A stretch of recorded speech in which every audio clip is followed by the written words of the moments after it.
para el fomento de la formalización, nacionalidad por nacimiento, muy pocos de educación y muy pocos de casos de vivienda de desalojo por el tema de no pago de cánones de arriendo durante la cuarentena. Pero yo voy a hacer especial hincapié en las primeras tres, los solicitantes de refugio, los migrantes que necesitan atención en salud y aquellos que necesitan extender su permiso especial de permanencia, porque son los casos que más hemos recibido, eh, hemos más recibido de ese tipo de casos en el consultorio.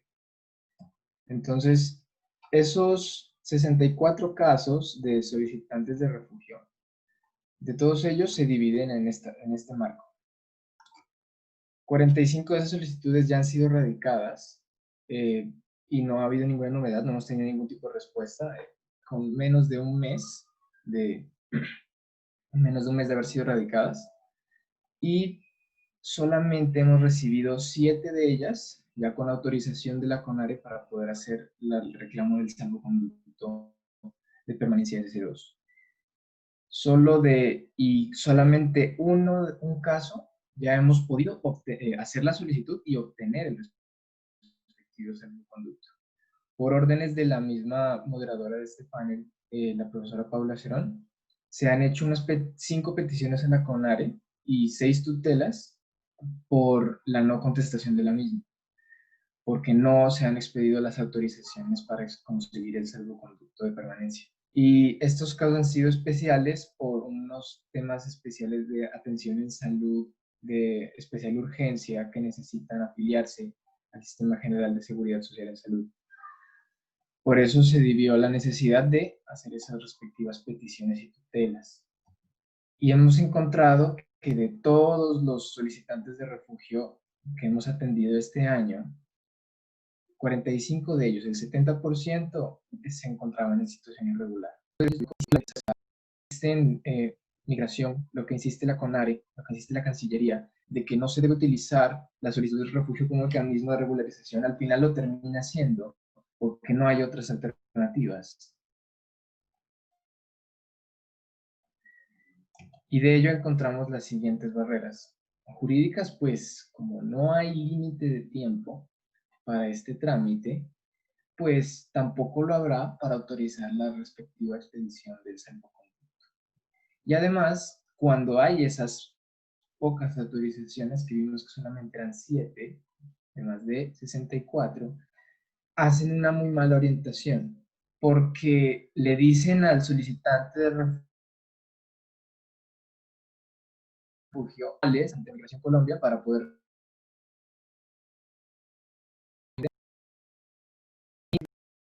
el documento que les autoriza la afiliación y solamente tienen que dirigirlo a la EPS.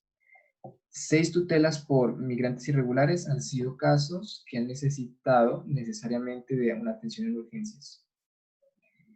Y tutela por migrantes regulares ha sido casos de que aún teniendo la respectiva afiliación, venezolanos con afiliación, la EPS se está negando a prestar los respectivos servicios de la misma forma como lo ha hecho todo el tiempo con muchos colombianos. La dinámica sigue siendo la misma, hay más irregulares que regulares. En este caso, de la misma forma sobrepasan los regulares. Y por supuesto las barreras en los 41 casos de salud encontrados, identificados por los estudiantes y por la respectiva orientación que yo les brindo a ellos, han sido estas. Jurídicas, el año pasado no había, y en respecto de niños, pero ahora sí la hay. Y es con la modificación del decreto 64 de 2020 que modificó el decreto único reglamentario 780 de 2016. Porque desautorizó esa interpretación garantista que tenía la circular externa 23 de 2019, que permitía, de cierta forma, que los niños que se encontraran irregulares, aún así podrían ser afiliados. Ahora, con esta nueva modificación que incluyó que el PEB es un documento válido para poder afiliarse, ya dejándolo de una forma mucho más precisa, denegó que aquellos beneficiarios de quien sea cabeza de familia o cotizante en el régimen subsidiado y contributivo respectivamente, tenga que tener a sus beneficiarios regulares, lo que significa que ya un niño, niña y adolescente migrante en situación irregular, incluso si su padre es regular, tiene más dificultades para poder acceder a la afiliación, cosa que el año pasado no había. Barrera jurídica que sigue existiendo es sigue dándosele mucha discrecionalidad al personal administrativo de las IPS para poder definir qué es una emergencia vital conforme a la ley. Es cierto que los migrantes irregulares tienen acceso a urgencias. No obstante, esos son los estándares internacionales, pero no precisan más allá qué puede ser ese caso de urgencias. Y hemos tenido casos de personas que necesitan controles de quimioterapia. Nada que ver con coronavirus por el momento, afortunadamente, pero sí enfermedades más graves. Temas de quimioterapia, pacientes con VIH, pacientes con anemia, necesitan controles para poder verificar si los tumores cancerígenos que tienen desaparecieron, continúan, y no pueden porque aparentemente no es de urgencias eso. Nosotros consideramos que sigue siendo barrera jurídica el hecho de que no se defina con precisión en el decreto único reglamentario de 2016, más allá qué son esos casos de urgencias, para que un juez de tutela tenga mayor claridad a la hora de fallar. Bueno, y en barreras institucionales encontramos que el CISBEN, pues el DNP, el Departamento Nacional de Planeación, ya delegó a todas las entidades de CISBEN municipales o distritales que ellos serían los encargados de hacer las respectivas encuestas. En muchos casos se llama, se hacen las peticiones y no lo hacen. Y por otro lado, las EPS están teniendo problemas cuando algún migrante venezolano se cambia de ciudad, porque incluso sin hacer cambio de EPS hay que hacer un trámite interno que quita la afiliación, la termina, por un traspaso de ciudad a ciudad, por cambiar de domicilio, lo cual vulnera el principio de continuidad del derecho fundamental a la salud. Y por supuesto hay EPS que no quieren autorizar el cambio a otra EPS, y mucho más cuando es de régimen contributivo, pero también de subsidiado, se niegan a hacer los traspasos, cambios de EPS a otra. Ahora siguen los casos de permiso especial de permanencia, el PEP ordinario, atendidos este año. De todos los casos, 21 de ellos ha sido la solicitud de la extensión PEP al grupo familiar. Es una estrategia encabezada por Opción Legal, una especie de es litigio estratégico para intentar llenar esa laguna jurídica que no permite la extensión de forma reglamentaria, sino que es bajo la utilización de principios y bajo la utilización del derecho fundamental a la unidad familiar, con analogía a cómo funcionan las visas. Han existido otras 5 peticiones de temas diversos a ello y 2 quejas de Migración Colombia por atención del personal, pero esto ha sido antes de la pandemia. Esto fue aproximadamente en enero y en febrero. Voy a hacer énfasis en estos casos de extensión de PEP al grupo familiar, que es uno de las principales litigios estratégicos que nos ha enseñado Opción Legal a todas las universidades de la red aliada y programa de asistencia legal a personas con necesidad de protección internacional.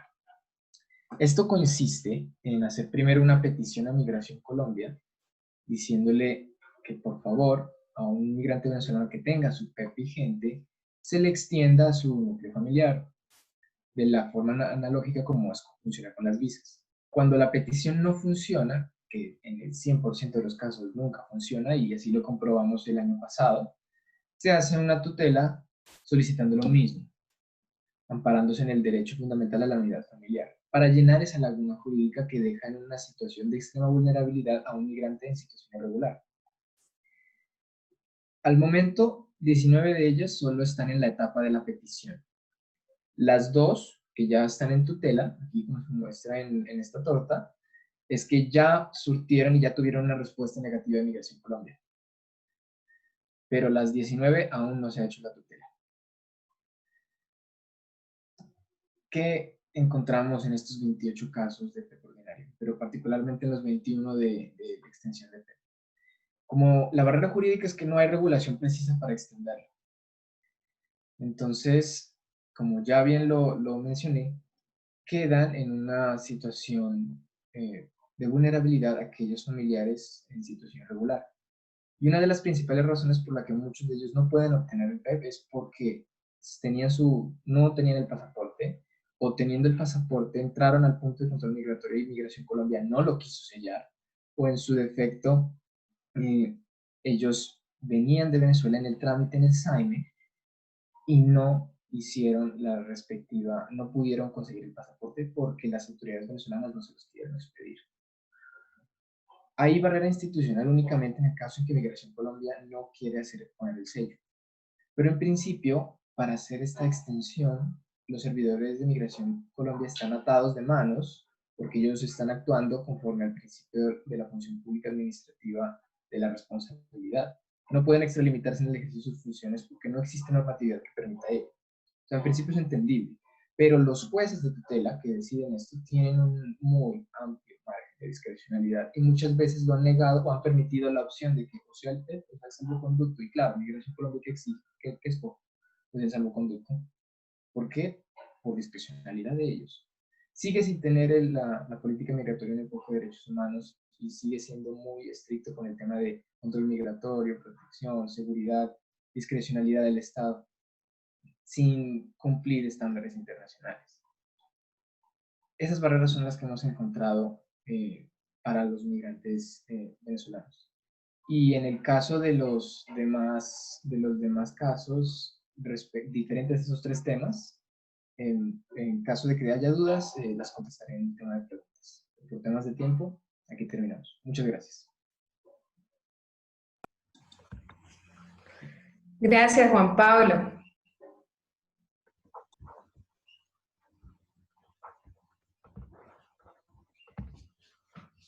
Gracias, Juan Pablo, por la intervención.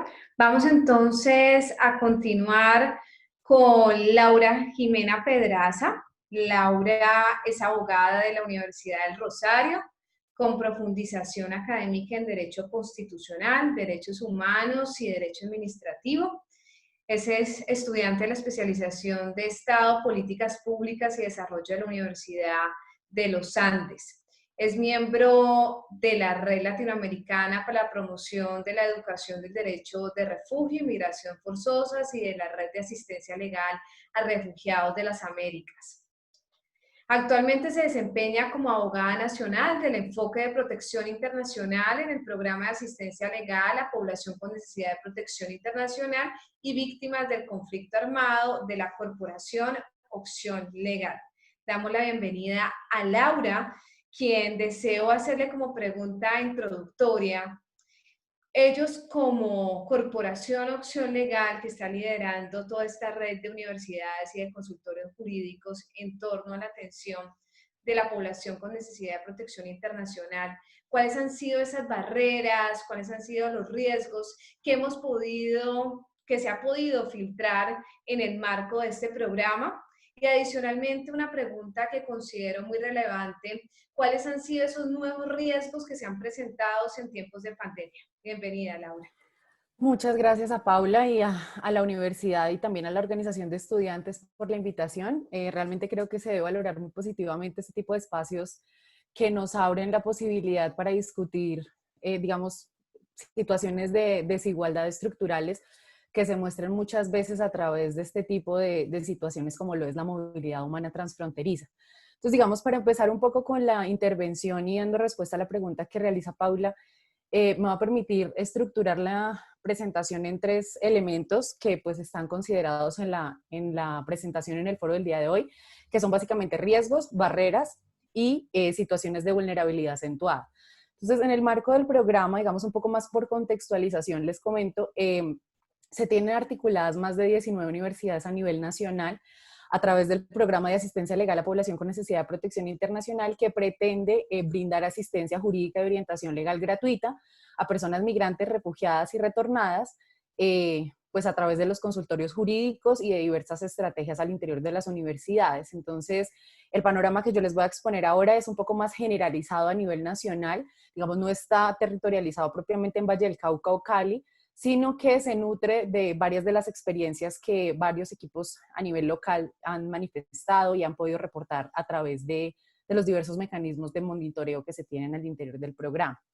Entonces, bueno, frente al tema de los riesgos, existen básicamente dos escenarios importantes a tener en cuenta. El primer escenario, más configurado a partir de los tipos penales que pueden llegar a configurar la seguridad e integridad de los migrantes y refugiados, pues entenderán que son, digamos, el tema del tráfico de migrantes y el tema de la trata de personas, que supongo que se ahondará un poco más adelante sobre el tema, pero digamos estos dos factores han sido identificados no solamente por las instituciones y por las organizaciones que trabajamos con población refugiada e inmigrante, sino también a través de instituciones oficiales como lo son la Defensoría del Pueblo, quien a través de alertas tempranas han podido poner de presente la alta densidad de casos que se han presentado con ocasión de la inmigración masiva de población venezolana al territorio nacional. Entonces, digamos, estos dos tipos penales llegan a configurarse como un riesgo altamente, digamos, configurativo de vulneraciones de la población migrante y extranjera principalmente, precisamente por la ausencia o las falencias y dificultades que se han tenido de control en las zonas fronterizas del país. Muchos de ustedes sabrán que por cercanía geográfica con Venezuela nos compartimos más de 2.200 kilómetros de frontera terrestre y por esa situación es muy complejo lograr un control efectivo total de la frontera. Entonces, a pesar de los esfuerzos de la institucionalidad, a pesar de los esfuerzos de las autoridades migratorias, este tema de los delitos asociados al tráfico y a la trata de personas han sido altamente reportados y digamos que empiezan a representar cada vez un nicho de preocupación, particularmente en lo que implica política criminal al interior del país. Esto, digamos, postulando que son esas personas, por supuesto, quienes en mayor medida se ven afectadas o se configuran como víctimas de estos tipos penales. En materia de derechos humanos, el tema, digamos, asociado con los riesgos, viene derivado también de del mismo contexto de movilidad en el que se encuentran estas personas. Entenderemos que muchas de estas motivaciones o causas que llevan a la población a movilizarse de un país a otro están arraigados muchas veces a vulneraciones de derechos humanos de las cuales han sido víctimas en su país de origen y que adicional a ello vienen a ser acentuadas en el proceso de movilidad hacia países de la región, que por supuesto no es solamente Colombia, sino Brasil y Ecuador, que también están recibiendo un gran flujo en estos momentos, y pues el resto de países de la parte sur del continente que también, digamos, se han visto inmersos en diferentes discusiones respecto del tema de los riesgos que enfrenta la población migrante y refugiada en estos procesos de movilidad humana. ¿Cuál, digamos, han sido las barreras que se han identificado en el marco de esas atenciones? Porque finalmente nosotros como equipo de abogadas y abogados lo que tenemos es un contacto directo con la administración, un contacto directo también con la institucionalidad para poder facilitar el acceso y la garantía de los derechos humanos de estas personas que se están movilizando. Entonces, finalmente, en el enfoque de barreras, existen múltiples barreras asociadas a las condiciones actuales de inmigración masiva, entre las cuales se encuentran principalmente aquellas asociadas al tema administrativo y a las autoridades administrativas en el territorio. Entonces, digamos, en Colombia, a diferencia de otros países de la región, como por ejemplo Brasil, se tiene un modelo migratorio basado en trámites administrativos. La autoridad que dirige la política migratoria en estos momentos, pues es propiamente Migración Colombia, a partir de los lineamientos que le entrega el Ministerio de Relaciones Exteriores o Cancillería colombiana. Y en esa medida, al ser un procedimiento de carácter administrativo, lo que se han identificado como barreras principalmente son, digamos, en temas administrativos son tres. Primero, la ausencia de una política migratoria en el país. Nosotros tenemos un modelo de normatividad disperso, atomizado, que se divide en diferentes decretos, resoluciones, actos administrativos de carácter general, que empezaron a reglamentar el tema de la migración, empezaron a reglamentar principalmente el tema de ingreso, salida, permanencia y tránsito de extranjeros en Colombia, y que dificultan la aplicación y dificultan la articulación de las instituciones alrededor de este marco, precisamente por la naturaleza dispersa que tiene. Entonces, al no tener un marco unificado, al no tener una política pública basada en el tema migratorio, muchas veces la ausencia de mecanismos de articulación entre instituciones administrativas se ve afectado precisamente por esta naturaleza en el marco normativo que se tiene actualmente en el país. Tenemos igualmente temas relacionados con las fallas de articulación entre las autoridades, particularmente en lo que refiere a temas de salud y educación, en algo que mencionaba previamente Juan Pablo, y era que muchas veces, a pesar de que existen mecanismos de regularización migratoria, así sean extraordinarios como lo es el permiso especial de permanencia, no existen procesos de divulgación, de socialización y de articulación principalmente que permitan la aplicación efectiva de este tipo de mecanismos de regularización. Para hacer un ejemplo muy concreto y puntual, si existe, por ejemplo, el permiso especial de permanencia, existe, digamos, desde el año 2017, pero a pesar de ello, la única circular o la única resolución que permitió, que abrió la puerta del PEP como documento habilitado para la afiliación, no tuvo un proceso de divulgación o de socialización amplio a nivel nacional, y muchas veces lo que terminó generando esta situación eran barreras de acceso al sistema de salud. Entonces, las autoridades locales, en este caso las secretarías de salud municipales y departamentales y distritales también, en un primer momento negaban la afiliación de las personas documentadas con permiso especial de permanencia porque incluso ni siquiera sabían el contenido o no sabían cuál era la naturaleza del documento. Y finalmente, el decreto, digamos, que reglamenta todo el tema de la afiliación, pues es del año 2016 y el PEP es del año 2017. A pesar de que el Ministerio de Salud emitió una resolución que fue la 3015, indicando que el PEP era un documento habilitante para la afiliación, muchas de las autoridades no conocían el contenido, como les mencionaba, del propio permiso, la naturaleza misma de este, y lo que generaba era la barrera de acceso a la afiliación. Entonces, diciendo que a pesar de que la persona tenía permiso especial de permanencia, se generaba una barrera para la afiliación al sistema porque las autoridades no conocían del contenido de los permisos. Esto ha sido un ejercicio que se ha replicado en muchas oportunidades siguientes, como lo fue el permiso especial de permanencia derivado del registro administrativo de migrantes venezolanos, el permiso especial de permanencia para miembros o exmiembros de las fuerzas militares y policiales de Venezuela, el permiso especial complementario de permanencia y el actual permiso especial de permanencia para el fomento a la formalización. Entonces, digamos que frente al tema de barreras se pueden identificar, dependiendo del escenario donde nos ubiquemos, diversos factores que se constituyen como barreras de acceso específicamente para bienes y servicios de la población extranjera y refugiada, digamos, actualmente en el país. ¿Cuál ha sido, digamos, frente a las barreras políticas o, digamos, de carácter un poco más político en materia de protección internacional y refugiados? El tema de la inmigración masiva de personas venezolanas al territorio tomó por sorpresa a Colombia en cierta medida. Digamos que este proceso ya se venía dando desde el año 2015, pero fue en el año 2017 cuando todo se incrementó, digamos, desproporcionalmente.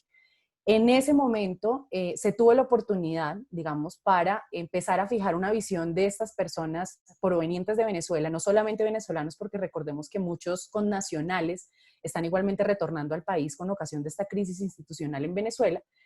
Y a pesar de ese ingreso al territorio, la visión que se le dio o que se le ha dado y que incluso se sigue dando frente a la migración y particularmente frente al ingreso de extranjeros al país, es una visión muy de carácter migratorio netamente, muy de carácter migrante económico, perdiendo de vista el enfoque de protección que requiere particularmente la inmigración de personas provenientes de Venezuela. Yo no hago la afirmación categórica frente al resto de personas que ingresan, porque digamos que habría que analizar el caso particular del extranjero, pero puntualmente para lo que se refiere a población venezolana, ya el ACNUR en mayo del 2019, que es la Agencia de las Naciones Unidas para los Refugiados, hizo una afirmación muy importante que además constituye la base fundacional para el reconocimiento de refugiados venezolanos en Colombia, y es que la gran mayoría de personas provenientes de Venezuela son refugiados, son personas con necesidad de protección internacional.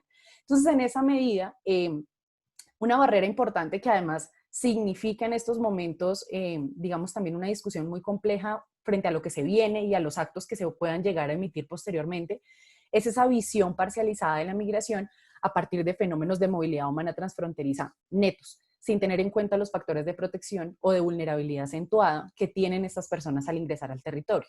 Algo muy particular que sucede en Colombia y en Chile, si no estoy mal, a diferencia del resto de países de la región, es la inexistencia de un documento de regularización a partir de categorías humanitarias. Entonces, por ejemplo, si una persona extranjera llega a Perú, puede hacer la solicitud de una visa por carácter humanitario y regularizar su estatus de acuerdo a su estatus migratorio, de acuerdo a las condiciones particulares del caso.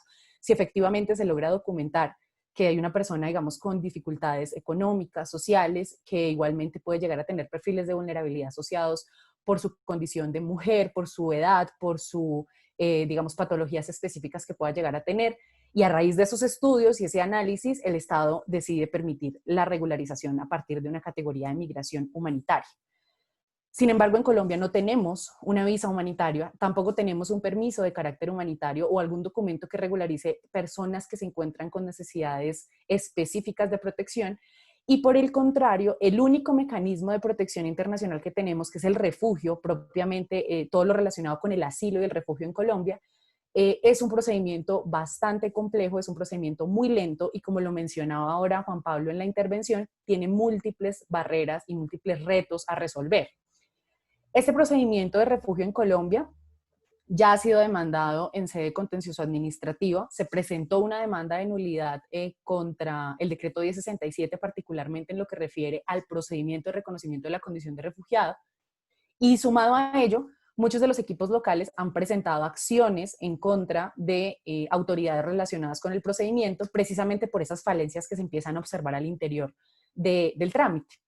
Sin embargo, hasta la fecha el procedimiento sigue vigente y el procedimiento se sigue reglamentando a partir del decreto 1067, lo que nos ha generado unos índices muy bajos de reconocimiento de la condición de refugiado y, digamos, sumándose además con la presentación continua y habitual de solicitudes de reconocimiento. Entonces, para cifras del noviembre del año pasado, habían más de 11.000 solicitudes de reconocimiento de la condición de refugiado radicadas al interior de la CONARE, de la Comisión Asesora para la Determinación de la Condición de Refugiado, de las cuales tan solo un poco más de 200 habían tenido respuesta en el marco, digamos, del procedimiento. Entonces estamos hablando ni siquiera de un 10% de las solicitudes resueltas a nivel, digamos, de la institución. Esto frente a barreras y particularmente frente a lo relacionado con las barreras que enfrenta la población extranjera en el país.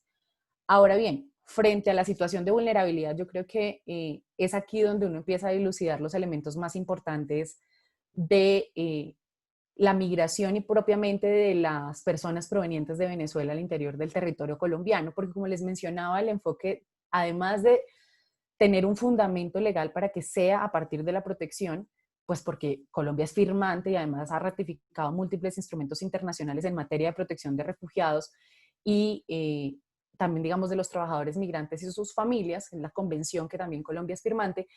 A pesar de ello, tenemos una serie de barreras que se asocian muchas veces a la estructura administrativa del Estado colombiano y que esto además nos llama la atención, particularmente en lo que refiere a la iniciativa legislativa del proyecto 036 del Congreso de la República que está cursando actualmente para discutir el proyecto de política integral migratoria al interior de esta legislatura. Entonces, a pesar, digamos, de estas evidentes falencias, estas evidentes fallas que se encuentran al interior del sistema y de todo lo que refiere a la gestión de la migración, digamos que el proyecto de ley ha tenido múltiples observaciones y comentarios, particularmente de la sociedad civil, para que se tengan en cuenta factores específicos de vulnerabilidad, que es lo que voy a venir a conversar ya en este último punto. Entonces, como les mencionaba, frente a riesgos y barreras, aquí lo importante es tener muy claro que existen ciertos lineamientos normativos que están dispersos y que por dicha causa dificultan la articulación de las instituciones a cargo, digamos, del acceso a bienes y servicios, pero que adicional a eso también se ve acrecentado por un elemento muy particular y es el tema de la xenofobia o la discriminación por motivos de origen nacional. Esto, digamos, tiene también un fundamento específico y es darnos cuenta cómo las cifras de ingreso al territorio han ido incrementando de manera exponencial, dándonos una cifra de más de 1.800.000 personas actualmente en el territorio.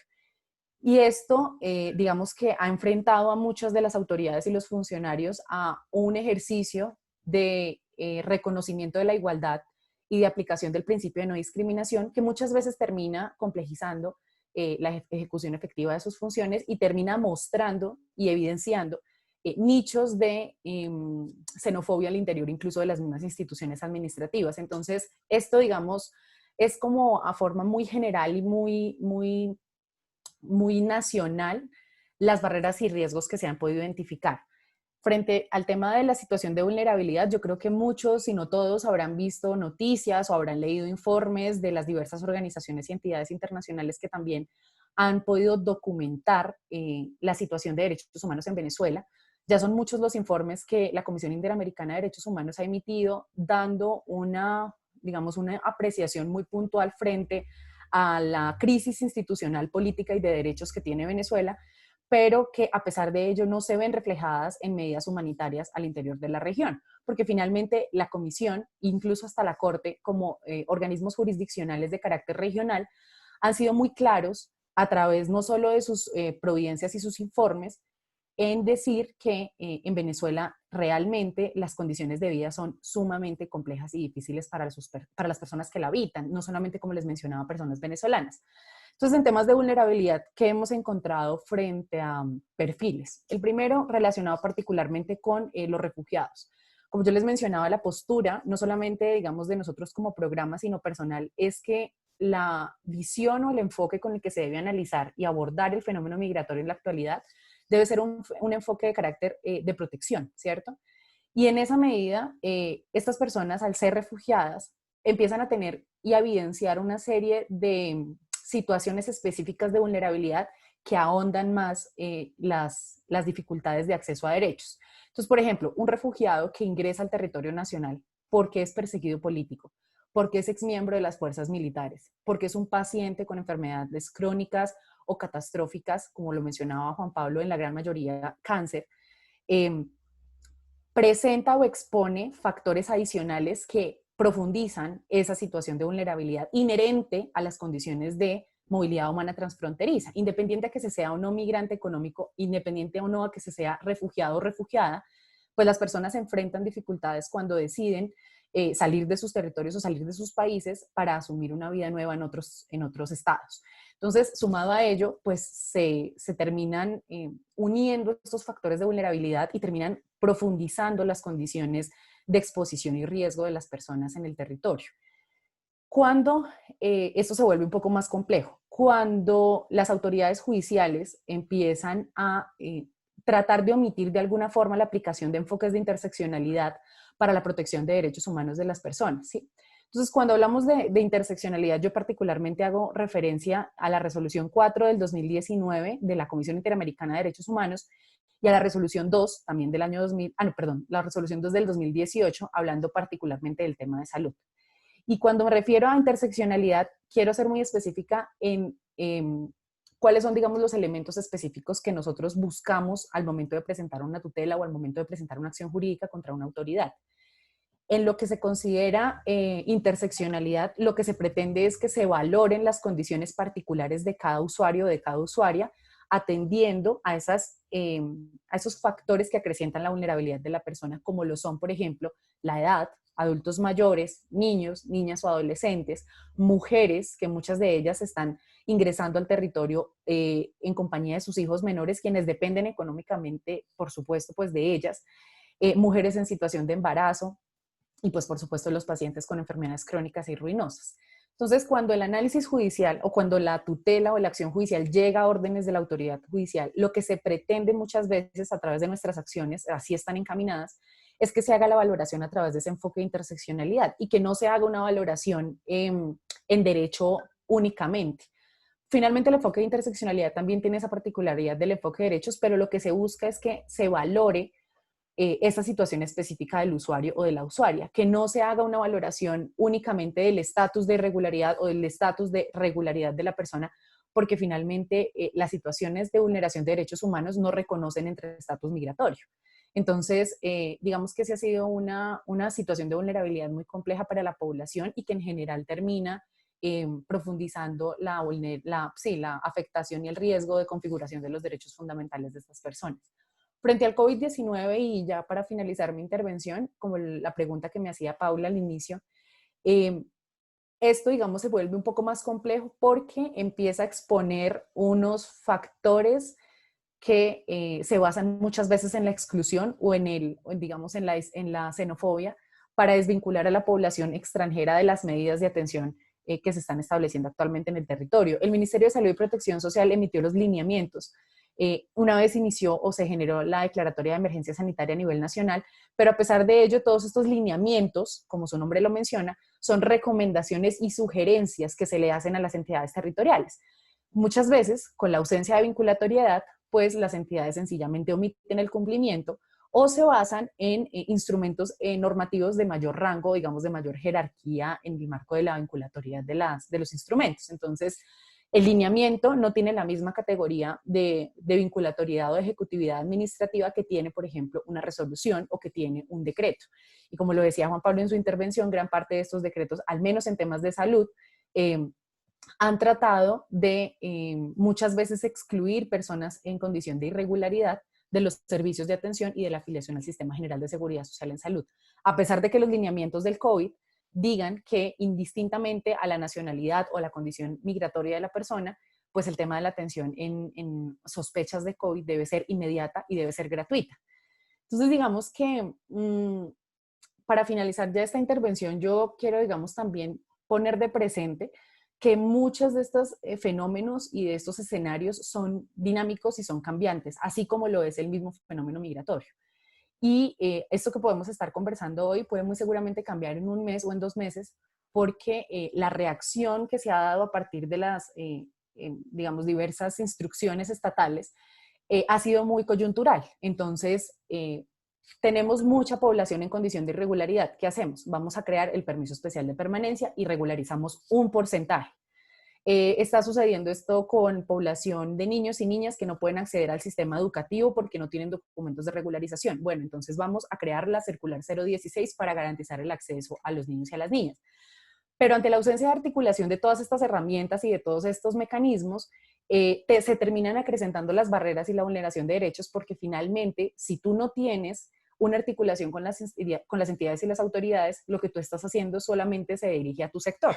Entonces, por ejemplo, con el tema de educación de los niños y las niñas. Efectivamente, el niño o la niña ingresa a la educación básica o a la educación media o primaria, pero no va a poder acceder a salud. ¿Por qué? Porque no está regularizado, ¿sí? Entonces, yo creo que existen muchos retos, pero así como retos se configuran hoy en día como ventanas de oportunidad. Y yo veo con buenos ojos los esfuerzos que se han dado hasta el momento para poder configurar una política integral migratoria que realmente resuelva gran parte de estos vacíos, barreras y retos que estamos conversando el día de hoy en esta exposición, y pues por lo cual yo también creo que es importante que la sociedad civil y en particular estudiantes y personas interesadas en este tema, incluyendo por supuesto también a la misma población extranjera y retornada, se hagan parte de la discusión y pues que igualmente se sigan fortaleciendo estos espacios de formación y de análisis para terminar de culminar y de consolidar realmente un capital de personas que tengan el interés, digamos, de incidir en este tipo de decisiones.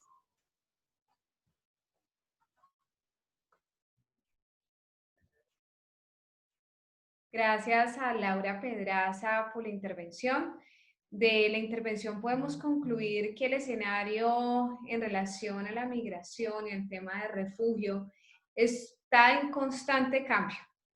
Y cada vez que hay una situación nueva, de esa manera también aparece una problemática o un riesgo nuevo del cual hay que tratar. Es importante también algo que apunta Laura, y es el entendido de que el tema de la política pública no solamente debe construirse y partir de la construcción de los entes gubernamentales, sino de la participación de la academia, como en la construcción de estos espacios para poder analizar, debatir todos estos temas al lado de la movilidad humana. Y adicionalmente a eso, un punto muy importante es la participación de la población para la construcción de la política, más que ellos saben sus necesidades y cuáles han sido esas barreras y riesgos que han tenido que vivir. Así que damos las gracias a Laura. Nos vemos ahora en el panel de preguntas, donde vamos a profundizar un poco más de los riesgos que vive la población. Vamos entonces con Juan José Ramón Tello. Él es politólogo y magíster en estudios internacionales.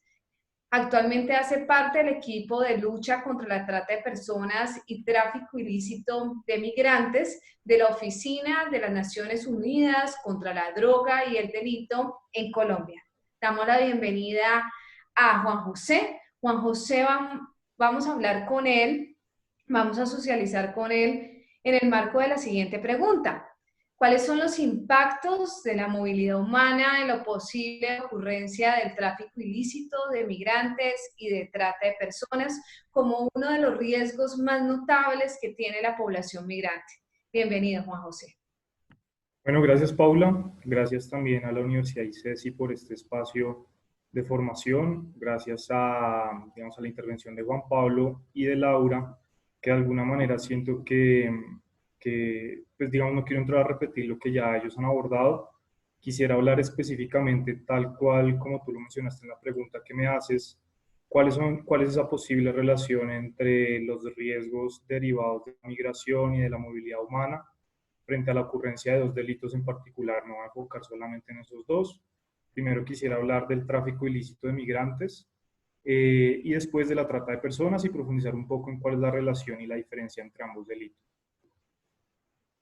Para iniciar, pues quisiera partir de una premisa fundamental que es básicamente la que va a guiar este análisis bastante general que quiero hacer. Y en eso también reitero que son solamente unos brochazos bastante conceptuales y normativos generales. Quizás van a quedar dudas al respecto, pero creo que ya en la ronda de preguntas las abordaremos. Esa premisa general sobre la cual tenemos que partir en el análisis es, más allá de la forma en la que se migra, más allá, digamos que del grupo poblacional que está migrando, creo que es importante reconocer que cualquier persona que abandona su lugar habitual de residencia y de vivienda se encuentra en una particular situación de vulnerabilidad. Claramente es diferente los grados de vulnerabilidad suponiendo si esta persona cruza o no una frontera transnacional, si esta persona cruza o no incluso de una ciudad a otra, si esta persona, por ejemplo, es un niño, niña o adolescente que está migrando sin compañía, si esta persona, por ejemplo, al llegar a sus países de tránsito y de destino, se encuentra en situación irregular, y si esta persona, por ejemplo, al momento de pasar de un estado al otro, lo hizo a través de o apelando a redes de tráfico ilícito de migrantes. Entonces, un poco para redondear esta hipótesis central es que más allá de la forma en la que se migre y de quién esté migrando, cualquier migrante está en una particular situación de vulnerabilidad.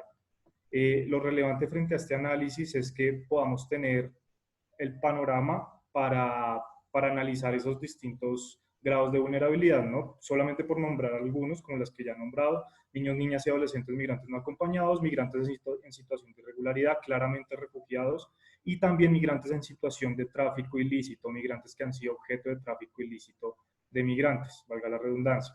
Quisiera empezar con este porque lo voy a tomar como un delito sombrilla para la vulneración de derechos que van en contra de la dignidad humana y que claramente son violaciones gravísimas a los derechos humanos.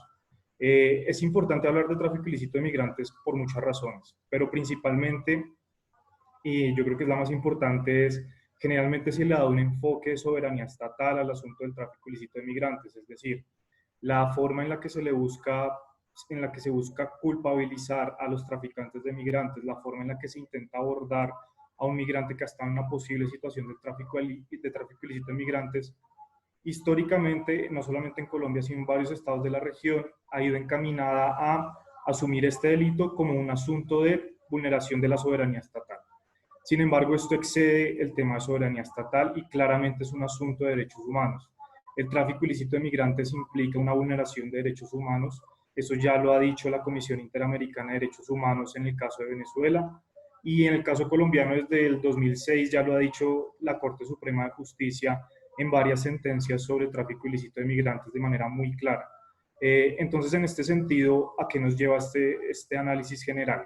Que un migrante que está en una situación de tráfico ilícito no puede entrar a ser culpabilizado por los estados ni por las autoridades migratorias que entran a identificarlo después. Pero antes de profundizar en este tema, pues quisiera hablar en términos generales qué es el tráfico ilícito de migrantes. Como ya les decía, es importante hablar de este tema porque es un asunto de derechos humanos, además de ser un asunto de soberanía estatal, que tampoco lo estoy desconociendo. Es un delito sobre el cual persiste un subregistro enorme. Es muy difícil de identificar, pues dada la propia naturaleza, no solamente de la migración, sino de las dinámicas de este delito en particular. En los más recientes informes globales de nuestra oficina sobre la ocurrencia del tráfico ilícito de migrantes en el mundo, digamos que bien o mal hay algunas cifras sobre algunas regiones y subregiones del mundo. Por ejemplo, las cifras en la subregión Centroamérica hacia Norteamérica son clarísimas. Es la ruta de tráfico ilícito de migrantes que más casos reporta a nivel mundial, pero en el caso suramericano y las rutas de tráfico ilícito de migrantes al interior de nuestra región, pues permanecen invisibilizadas completamente. No hay unas cifras todavía confiables, no es posible identificar unos análisis, digamos que más o menos rigurosos, con una información que nos permita tomar pues, decisiones basadas en la evidencia. Entonces es un asunto de derechos humanos, más allá de ser soberanía estatal, hay subregistro, es difícil de identificar. También Colombia es un país de origen, tránsito y destino de migrantes objeto de tráfico ilícito. Históricamente, eso también ya lo han repetido en varios espacios, Colombia se suponía que era un país netamente de origen de población migrante, y en este caso de migrantes objeto de tráfico principalmente hacia Centro y Norteamérica, pero desde el año 2015 Colombia ha sido indudablemente un país de tránsito y de destino para migrantes que han sido objeto de tráfico. ¿Esto qué obligaciones nos pone sobre la mesa? La obligación de, teniendo en cuenta que es un asunto de derechos humanos, pues se debe entrar a mirar cómo podemos proteger los derechos de estos migrantes que han estado en situación de tráfico, siempre respetando sus voluntades y sus consentimientos a este tipo de procesos de atención. ¿Por qué recalco en este último tema? Porque a diferencia de temas como por ejemplo en trata de personas, que las rutas de asistencia pueden estar un poco más claras que en el tráfico ilícito de migrantes, en el tráfico ilícito de migrantes es muy complicado brindar una asistencia integral de acuerdo con las necesidades que el migrante lo requiere. Es uno de los desafíos más grandes que no solamente afronta el Estado colombiano frente a este tema, sino todos los estados de la región. Y tercero, porque es importante hablar de este tema de tráfico ilícito de migrantes y porque quise hablar primero de ello antes de trata de personas, porque involucra principalmente migrantes con necesidades humanitarias extremas. Generalmente los migrantes que han estado en situación de tráfico son migrantes que no pueden acceder a un estado, bien sea de destino o de tránsito, por los cauces regulares, y esto hace que entren principalmente por tres vías. Primero, a través de pasos irregulares que en algunos casos, como Norte de Santander, por ejemplo, están controlados por grupos armados organizados. Segundo, que ingresen al Estado a través de documentación falsa, adulterada, que les han proporcionado desde el otro lado de la frontera.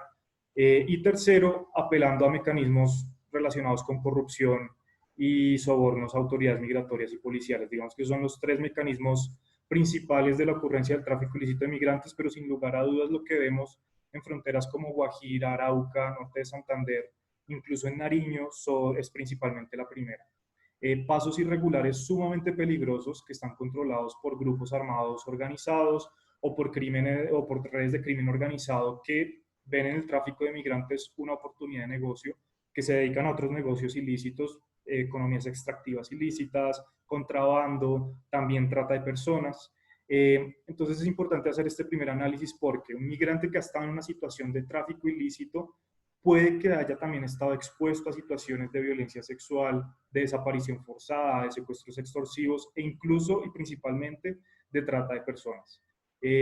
Entonces es indudable que el contexto de flujos migratorios provenientes de Venezuela, y no solamente de Venezuela, también hay algún paréntesis, frente al tráfico ilícito de migrantes, la situación es, digamos que es realmente preocupante frente a la invisibilización que se hace de la ocurrencia de este delito con otros grupos poblacionales, hablando principalmente de migrantes extracontinentales provenientes de África, algunos de Asia, inmigrantes centroamericanos provenientes de Cuba y Haití que quieren llegar hacia Estados Unidos por otra ruta. Entonces, digamos que el tema de tráfico ilícito de migrantes, teniendo en cuenta que es un asunto de derechos humanos y su relación con la ocurrencia de trata de personas y otros temas que van en contra de las dignidades humanas, digamos que excede el tema de Venezuela y va mucho más allá y básicamente se enmarca dentro de lo que entendemos por movilidad humana, y asumamos y entendamos que en Colombia también hay flujos migratorios provenientes de varias regiones del mundo. Pero entonces, para aterrizar un poco, ¿qué es el tráfico ilícito de migrantes? Esta definición, digamos, la definición adoptada por el Estado colombiano en el artículo 188 del Código Penal es casi bastante similar a la adoptada por la Convención, por el Protocolo contra el Tráfico Ilícito de Migrantes por Tierra, Mar y Aire de las Naciones Unidas. Y la definición básicamente consiste en que es culpable este delito toda aquella persona que haya facilitado de cualquier manera el ingreso o la salida ese aspecto de la salida es una diferencia con la Convención de Naciones Unidas. Toda aquella persona que haya facilitado, promovido o inducido o financiado este ingreso o salida de una persona que no cumple con los requisitos legales, pero con el ánimo, con los requisitos para estar, digamos, en el país de destino o de tránsito de manera regular, con el objetivo siempre de tener algún tipo de provecho económico o material.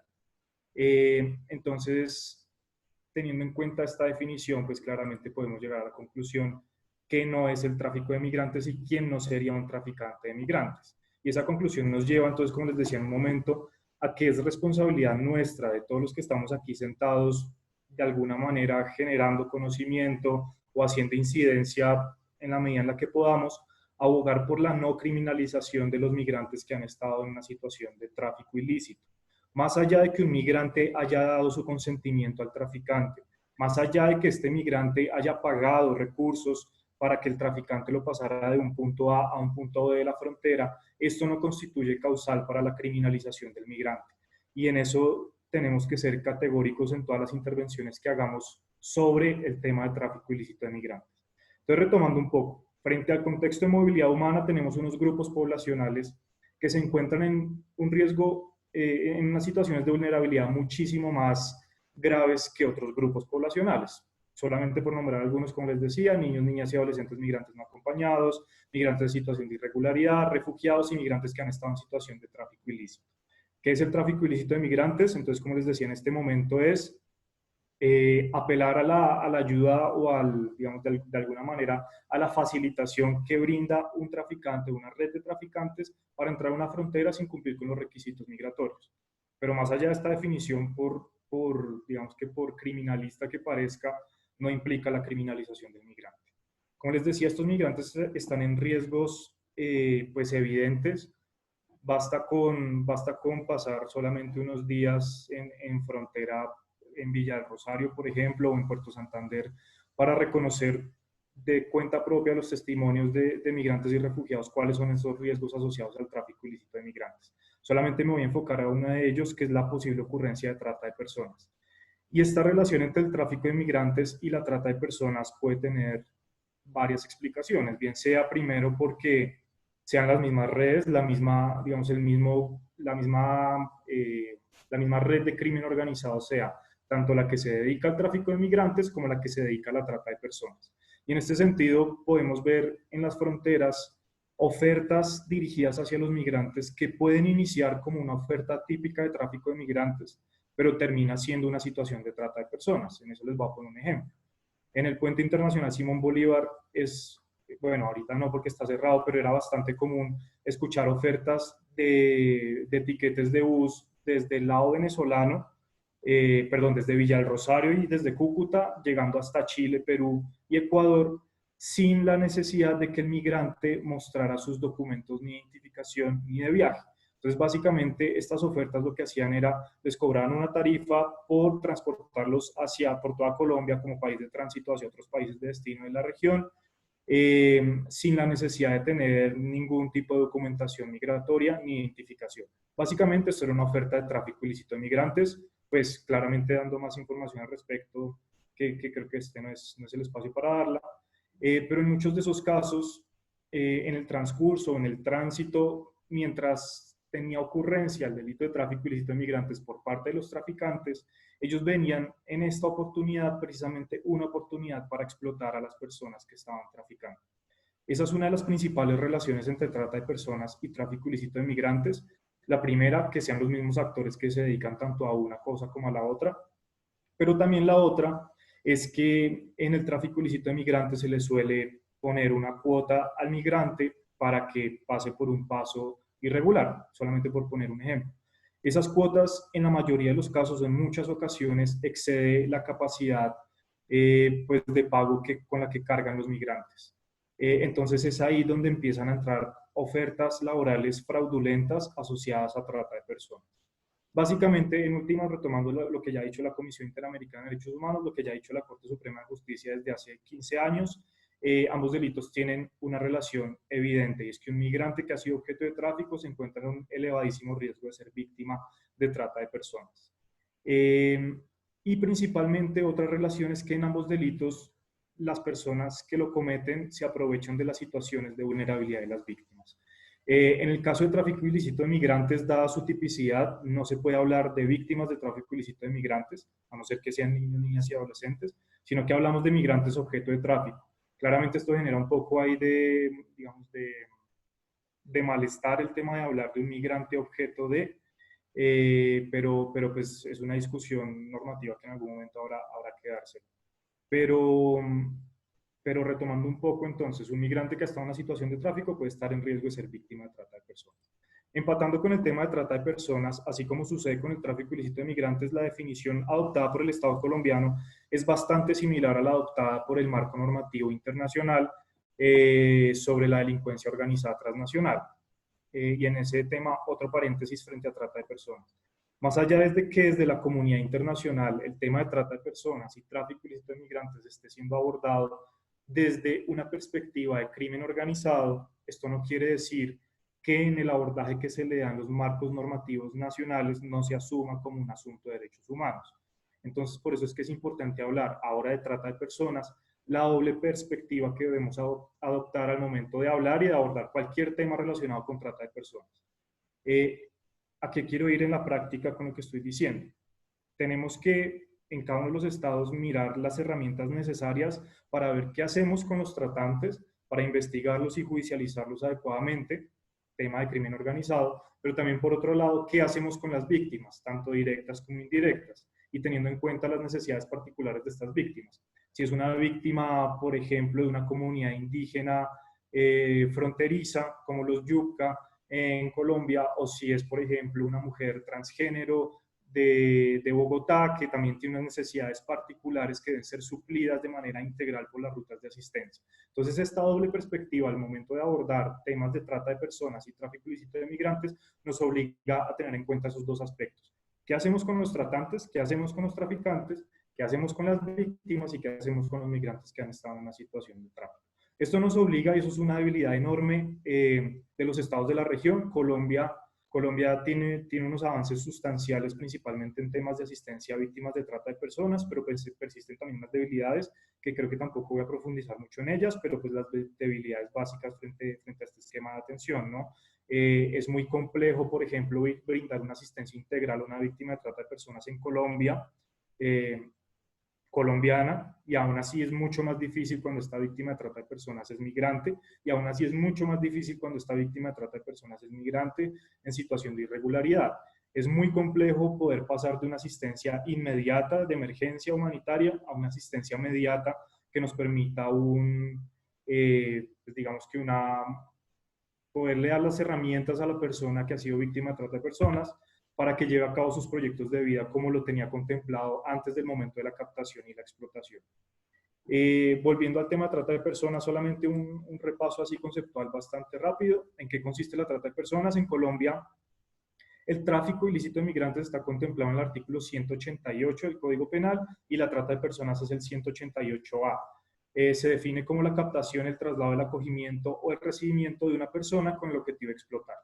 Básicamente esa es la definición. Claramente si nos vamos al pie de la letra, pues podríamos hacer un curso de, no sé, un mes entero abordando solamente la definición de trata de personas, pero básicamente consiste o es culpable el delito de trata de personas toda aquella persona que haya estado involucrada en la captación, es decir, si realizó algún tipo de oferta fraudulenta, si se ganó la confianza de alguien para después explotarla, si creó un perfil falso de Facebook para captar niños, niñas y adolescentes para después explotarlos sexualmente. Cualquier persona que haya estado involucrada en la captación con el ánimo de explotar, pero también cualquier persona que haya estado involucrada en el traslado o en el transporte con el ánimo de explotar, es decir, puede ser culpable de este delito el conductor del camión que llevaba mujeres para ser explotadas sexualmente. El conductor sabía lo que estaba pasando y aún así no hizo nada al respecto.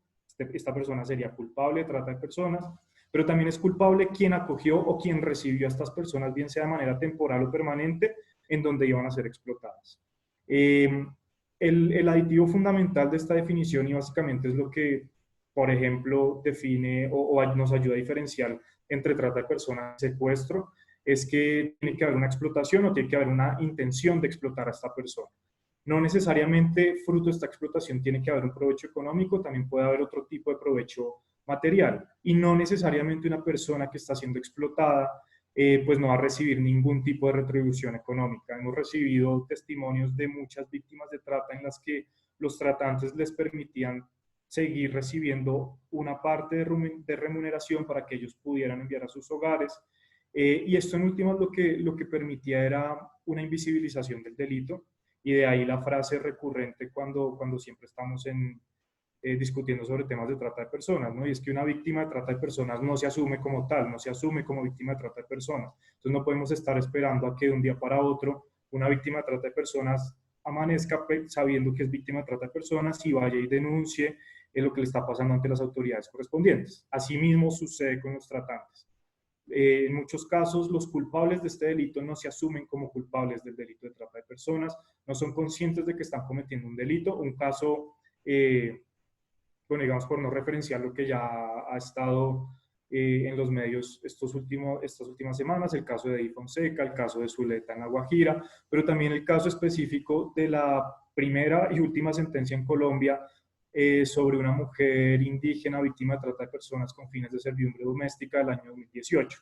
En esta sentencia, ¿no?, en el relato de los hechos, nos muestran más o menos un poco el perfil de la culpable, y es una señora ama de casa que en algún momento de su vida captó a esta mujer indígena para que le realizara las labores domésticas en su hogar. Esto terminó en una situación de explotación, la empezó digamos que la sometió a través de una deuda totalmente impagable de acuerdo con el salario que ella tenía, y le prohibió cualquier tipo de salidas y de días al médico y demás.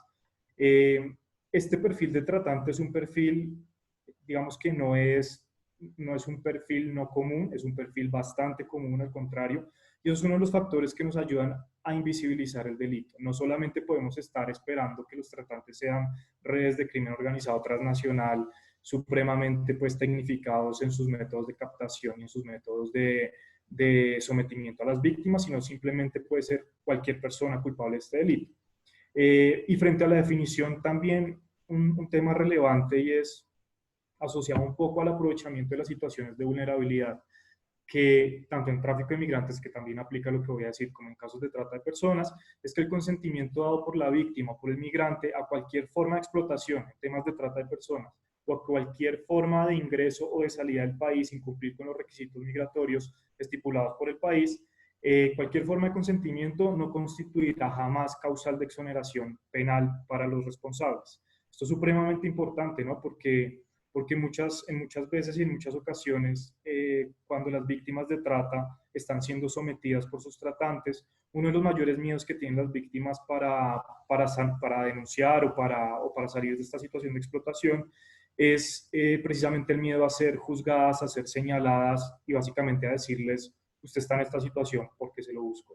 Entonces, estos dos temas son supremamente complejos, y hablar en tan poquito tiempo de trata de personas y tráfico de migrantes, especialmente en contextos de movilidad humana, es sumamente difícil porque, como ustedes podrán ver, en muchos de los casos que han pasado en este país y en la región, son dos delitos mediante los cuales o en los cuales pues permanecen atravesadas concepciones culturales, permanecen arraigadas unas prácticas asociadas a escenarios de discriminación, a estereotipos basados en el género, que en últimas lo que permiten hacer es naturalizar situaciones de explotación en trata de personas y situaciones de tráfico de migrantes pues en el tráfico ilícito de migrantes. Digamos que para terminar un poco, solamente quisiera puntualizar en algunas barreras de identificación, en este caso sobre trata de personas. Es muy difícil identificarlos por muchas razones. En muchos casos las víctimas, y por eso es que es una obligación de los estados, tal cual lo dijo la Corte Interamericana de Derechos Humanos en el 2016 en el caso Fazenda Verde contra Brasil, es una obligación de los estados iniciar investigaciones de oficio, ¿no? Básicamente porque la investigación no puede depender única y exclusivamente del testimonio de las víctimas. Tienen temor a exponerse a eventos traumáticos, tienen temor, y es un temor totalmente válido, a ser revictimizadas, no quieren pasar de un funcionario a otro diciendo durante 2 horas lo que ya les pasó durante 10 años o durante un mes. Asimismo tienen temor por sus situaciones de seguridad, Hay muchísimos casos en los que las víctimas de trata, digamos, de acuerdo con el tipo penal, y aquí quiero hacer otro paréntesis, no es necesario que se configure la explotación para que ocurra el delito de trata de personas. Basta que una persona solamente haya sido captada con el objetivo de ser explotada. Entonces, por ejemplo, unos casos y unos testimonios que recibimos en Norte de Santander sobre una mujer que solamente fue captada, no fue explotada por sus tratantes, pero aún así, de acuerdo con los hechos, se configuró el delito de trata de personas. Digamos que ahí hubo unas malinterpretaciones al momento de realizar las investigaciones adecuadas y esto hizo que el delito no haya quedado como trata de personas, sino como amenaza, porque esta mujer empezó a recibir amenazas por parte de los tratantes, pues había incumplido con unos pagos y con unos viajes que ella tenía que hacer. Digamos que ella siguió recibiendo amenazas, lastimosamente la denuncia en este caso quedó por amenaza y no por trata de personas, pero es un caso explícito en el que una persona, más allá de que haya sido explotada o no, sigue teniendo temor por su seguridad y por la protección de sus familiares y seres pues, más cercanos. Esto nos pone también de pie una debilidad enorme y es cómo podemos brindar un mecanismo de asistencia integral, que no provea solamente lo más inmediato en temas de salud, de alojamiento, de alimentación, sino también temas de protección. Y eso pues básicamente es responsabilidad de la Fiscalía General de la Nación.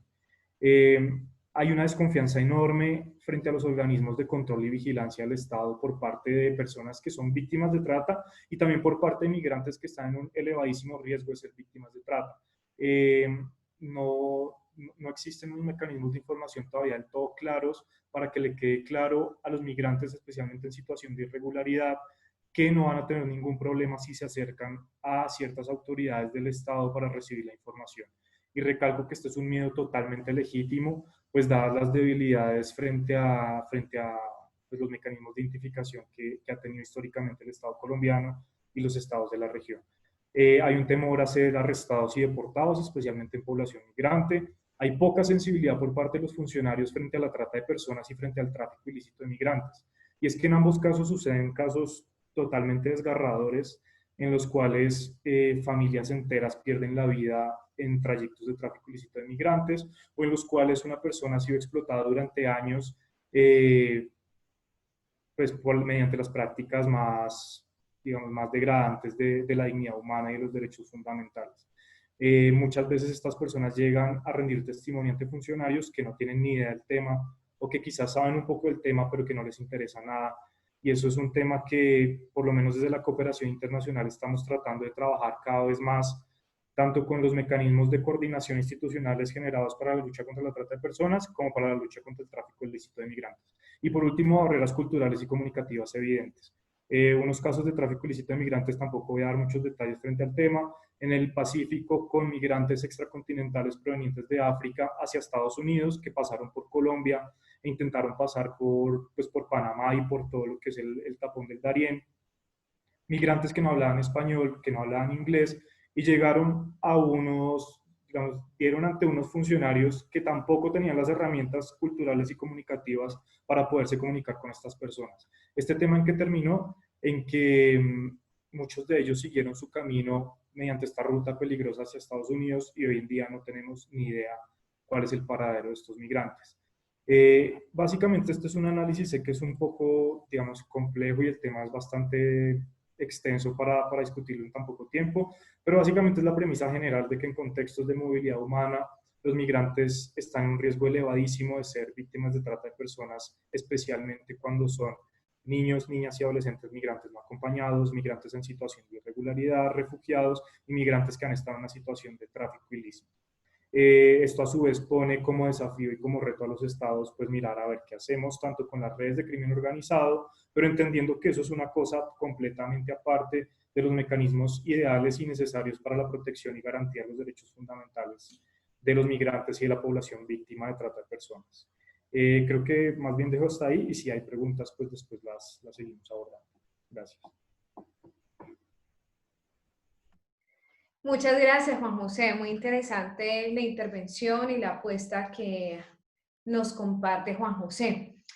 Voy entonces a entrar a la parte del panel de preguntas. Yo estoy aquí revisando un chat que tengo con población venezolana.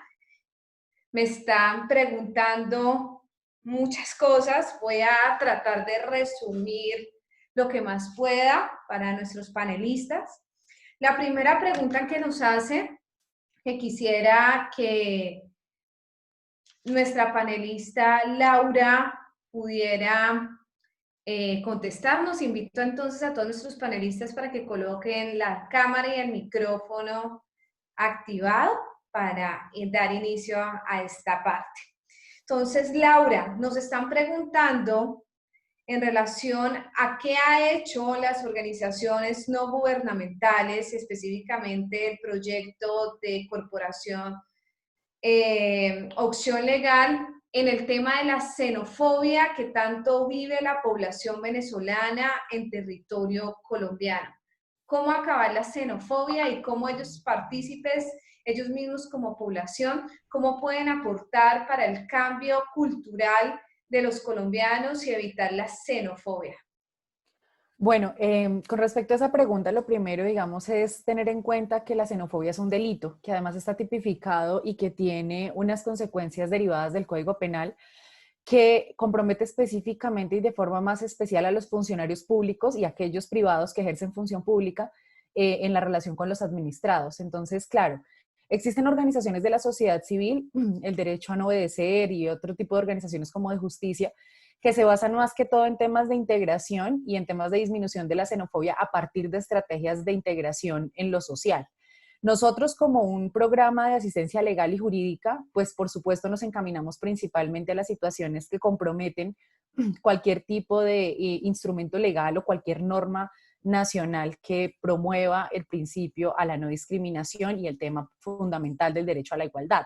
Entonces, en ese tipo de casos, cuando en el marco de actuaciones administrativas o judiciales se identifican comportamientos con tipicidad discriminatoria o puntualmente con algún tipo de inclinación xenófoba, la invitación siempre ha sido a los equipos locales a poder encauzar acciones ante los entes de control correspondientes, en este caso la Procuraduría General de la Nación, para que se adopten las medidas disciplinarias que correspondan con respecto a los funcionarios y a las funcionarias que en ejercicio de sus funciones, digamos que empiecen a manifestar algún tipo de inclinación xenófoba contra la población. Entonces, digamos, en el marco de las actuaciones de cada organización depende mucho de cuál es el enfoque que se le da, digamos, frente a la xenofobia y cómo atacarla, de las estrategias que vayan a desarrollar cada una de estas organizaciones. Perfecto, Laura.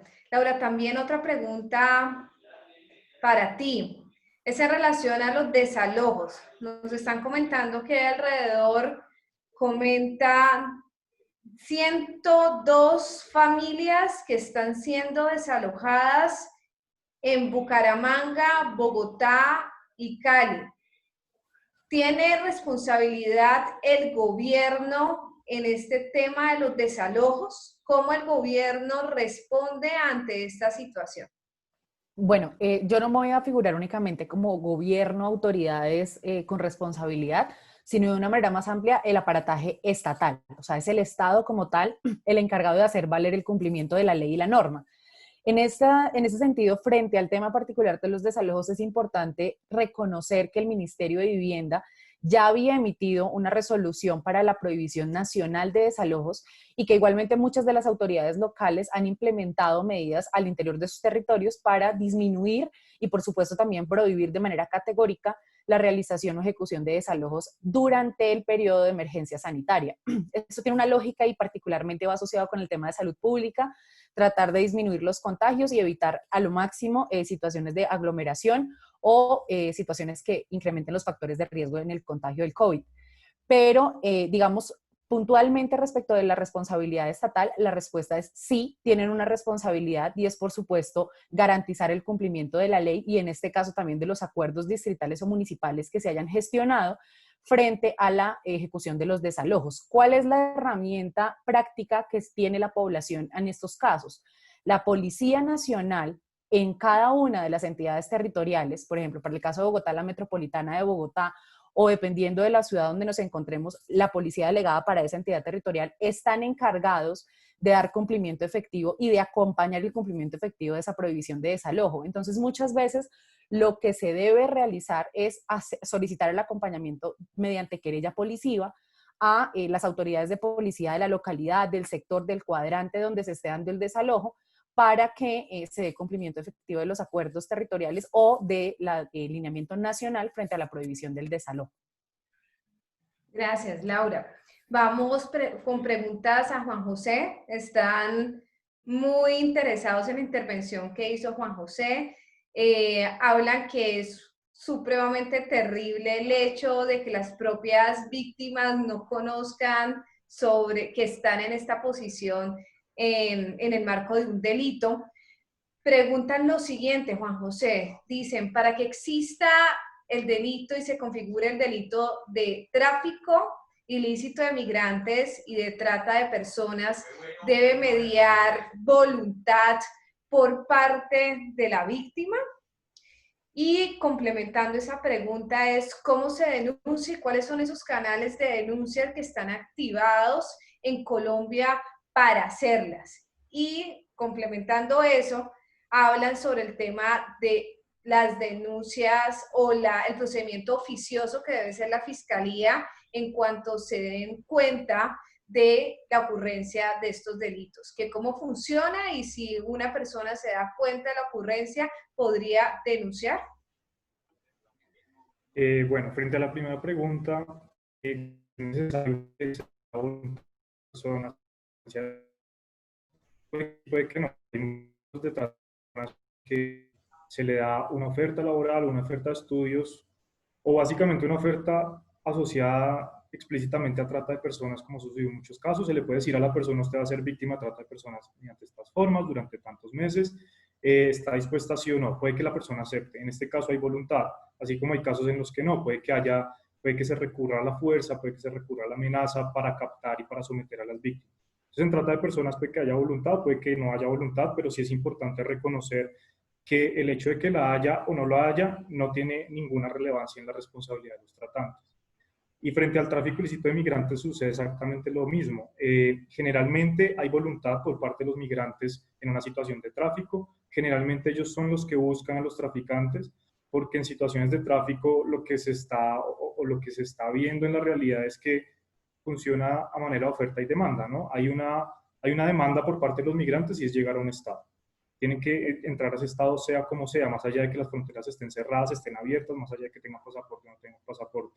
Esa demanda la va a entrar a suplir digamos, pueden ser redes de crimen organizado o no, pero la oferta que le proponen a estos migrantes son guías a través de los pasos irregulares, pasos a través de los pasos irregulares, documentación para entrar por pasos regulares. Funciona siempre a manera de oferta-demanda en tráfico ilícito de migrantes. Generalmente hay voluntad por parte de los migrantes, pero también puede que no haya voluntad. Es decir, en un caso, por ejemplo, de trata de personas bajo modalidad externa, o sea, cuando una persona es captada en un país diferente al cual es explotada, puede que para la ocurrencia de la trata de personas, los tratantes estén apelando al tráfico de migrantes, porque tienen que pasar por una frontera con esa persona que van a explotar y no tienen de otra que hacerla sino, por ejemplo, a través de un paso irregular, o no tienen de otra sino hacerlo, por ejemplo, a través del pago a autoridades de policía o migración. Entonces, en ambos casos puede que haya, puede que no haya. Lo importante es que eso no es relevante para la tipificación del delito. Frente a la segunda pregunta es ¿cuáles son los mecanismos de denuncia? Frente a trata de personas, digamos que el marco normativo institucional es un poco más robusto, es más claro que frente a tráfico de migrantes. La política pública nacional la coordina y la implementa el Ministerio del Interior, y el Ministerio del Interior tiene una línea de asistencia, una línea de recepción de casos y también una línea para dar información frente a trata de personas, que es la 018.052-2020. Esa es la línea del Ministerio del Interior. También existen otras líneas como la 122 de la Fiscalía o la 141 del ICBF en casos de niños, niñas y adolescentes. Esos son los mecanismos más recurrentes frente a tráfico de migrantes. Esto no es del todo claro todavía. Digamos que hay que hacer una incidencia bastante importante para que en los protocolos de identificación de migrantes en situación de irregularidad en Colombia, especialmente por parte de migración, se tenga en cuenta que esos migrantes pueden haber estado en una situación de tráfico y que asimismo tiene que haber una evaluación de necesidades de protección, ¿no? Pero sí, frente a ese tema de denuncias todavía no es tan claro en casos de tráfico de migrantes. Generalmente pues la entidad rectora es claramente Migración Colombia, ¿no? Frente al tema de los oficios de la Fiscalía, eso es una de las debilidades no solamente en Colombia, sino en toda la región, que la forma en la que se activan las investigaciones frente a trata de personas y frente a tráfico de migrantes y en general frente a cualquier delito asociado a crimen organizado transnacional es una forma más reactiva que proactiva, ¿no? Entonces esperan a que, pues a que se dé como un poco la denuncia o a que llegue el rumor de que en tal sitio está pasando algo para que se inicien las investigaciones, pero no en ningún momento se inician de una manera mucho más proactiva como quisiéramos verlo. Eso es una debilidad enorme, pero un paso fundamental es que ya se está reconociendo la importancia de iniciar investigaciones por oficio y eso tiene sus beneficios, ¿no? Gracias, Juan José. Vamos con Laura y es una pregunta relacionada con tráfico ilícito de migrantes. Preguntan, ¿hay posibilidad de hacer solicitud de refugio por la causal de tráfico ilícito de migrantes?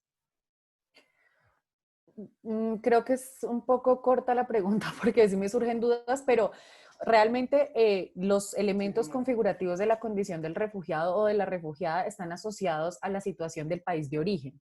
Entonces, digamos, la persona que viene a solicitar protección internacional a Colombia o cualquier país firmante y ratificador de la Convención del 51 de la Declaración de Cartagena, primero va a verificar si la persona efectivamente es un extranjero. Un nacional no puede acceder a protección internacional. Y en el marco de esa condición de extranjería, lo que se va a tratar de valorar es si en efecto esa estancia en su país de origen configura un riesgo a su vida, seguridad, integridad o libertad. Si la persona se ha visto en el marco de de algún tipo, digamos, de conducta de carácter penal, como lo es, por ejemplo, el tema del tráfico de migrantes, puede ser valorado al interior del proceso de reconocimiento de la condición de refugiado, pero como tal, lo que se pretende es garantizar que la persona tenga integridad en sus derechos al interior de Colombia. Por ejemplo, con los casos de tratas de personas, he conocido, digamos, estrategias que han implementado el Ministerio del Interior cuando la persona manifiesta temor de regresar a su país de origen porque la red, la banda o, digamos, la asociación delictiva que están promoviendo este tipo de delitos se encuentra todavía en el territorio de origen de esta mujer o de este hombre y puede llegar a comprometer su integridad o la de su familia. En esos casos se valora si efectivamente regresarla a su territorio o regresarlo a su territorio de origen puede llegar a significar un riesgo a su vida o a su integridad y en esa medida se valora si en efecto puede o no acceder a la condición de refugiado en Colombia. Gracias, Laura. Juan José, pregunta lo siguiente. Están muy interesados en saber cuáles son las personas que son víctimas del delito de tráfico ilícito de migrantes, de qué nacionalidades son, si tienen ustedes como oficina cifras de cuál es el porcentaje de nacionalidades que se presentan configurando este tipo de delitos y cuál es la ruta que están usando y por qué hay un paso obligatorio es Colombia. ¿Cuál es la ruta que escogen estas personas? Me imagino que están tratando de preguntar en relación a todo lo que tiene que ver con los extracontinentales, cuál es esa ruta y cuáles son esas nacionalidades. Nos hablabas de población africana. ¿Qué otra población, de qué otras nacionalidades tenemos? Si ustedes tienen porcentajes y cifras sobre eso. Bueno, el tema es, o sea, persiste un subregistro enorme a nivel mundial y en Colombia y en Sudamérica no tenemos cifras fidedignas sobre cuáles son las nacionalidades exactas. Digamos, el tema de las nacionalidades es por conocer los testimonios asociados al tráfico de migrantes que se van dando durante los últimos años, pero no hay ninguna estadística cierta sobre eso. Tampoco sabemos a ciencia cierta cuántos migrantes han estado en una situación de tráfico ilícito. Recordemos que no serían víctimas de tráfico ilícito, sino migrantes que son objeto de tráfico ilícito o que han estado en una situación de tráfico ilícito de migrantes. Lo importante frente al tráfico ilícito de migrantes, más allá del tráfico ilícito de migrantes en sí mismo, es que esto genera una serie de riesgos de protección asociados al tráfico, ¿no? Que puede que en esa ruta haya violencia sexual, hurtos, desaparición forzada, trata de personas y demás. Entonces, volviendo a las cifras, no tenemos cifras exactas sobre este tema. Las únicas cifras que se han dado por parte del Estado colombiano al estudio global sobre tráfico ilícito de migrantes de nuestra oficina del año 2018 son las cifras de migrantes en situación de irregularidad en Colombia. Pero pues esa cifra no nos dice absolutamente nada porque no sabemos cuántos de ellos en efecto, ese paso o ese ingreso a Colombia estuvo mediado por un traficante o por una red de traficantes. Frente a las rutas más utilizadas y referenciadas, que también, repito, es con base en los casos que hemos tenido conocimiento, son rutas principalmente por la frontera entre el Urabá, Chocó, Antioquia, hacia Panamá, y toda la ruta por Centroamérica hacia Estados Unidos. Esa es una de las rutas principales, pero no necesariamente de migrantes provenientes de Venezuela. Y aquí quisiera hacer como otro paréntesis, es totalmente imposible poder dar un panorama regional sobre el tráfico ilícito de migrantes, es totalmente imposible también a su vez dar un panorama nacional sobre la ocurrencia del tráfico ilícito de migrantes. Es completamente diferente, digamos, la ocurrencia de este delito en la costa pacífica que la que vemos, por ejemplo, en la frontera con Norte de Santander y Guajira.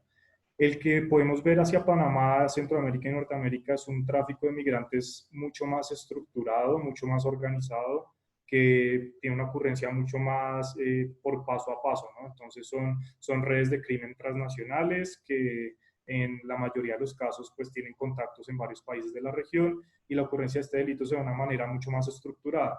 En cambio, lo que podemos ver, por ejemplo, en Maicao o en Puerto Santander o en Villa del Rosario, es un tráfico de migrantes mucho más coyuntural, mucho más del momento. Se aprovechan del cierre de fronteras, se aprovechan de la situación política, socioeconómica en el país vecino, pero no son redes de tráfico 100% estructuradas y 100% dedicadas exclusivamente al tráfico ilícito de migrantes, como si lo podemos ver en la costa pacífica. Asimismo, son dos grupos poblacionales a los que les apuntan completamente diferentes.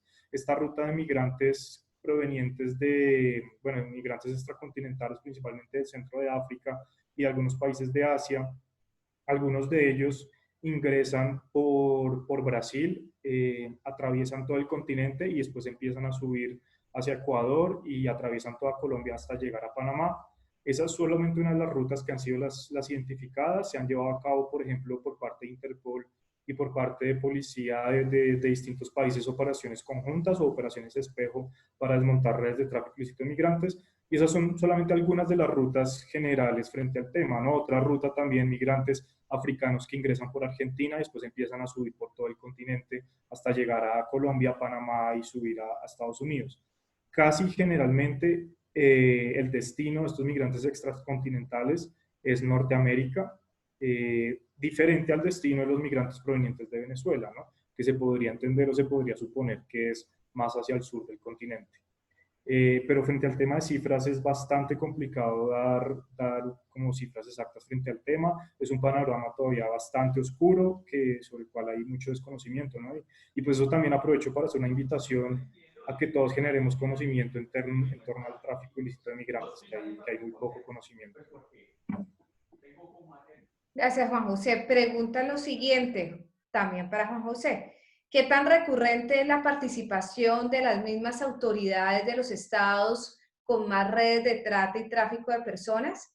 ¿Existen registros de esa situación o también ha sido un tema invisible?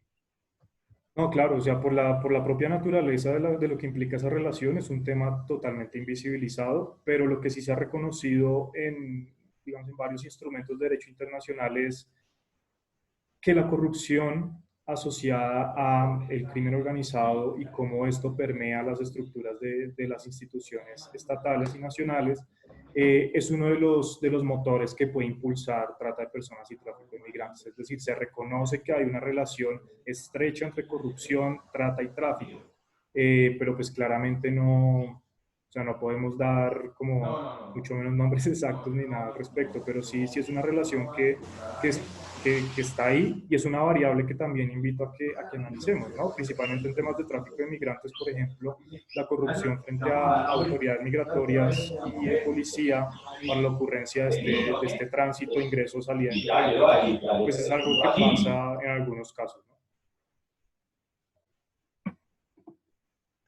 Perfecto, Juan José.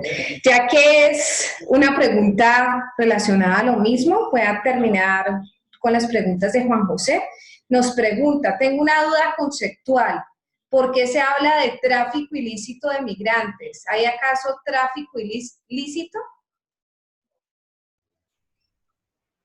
No, pues no sé. La verdad no sé.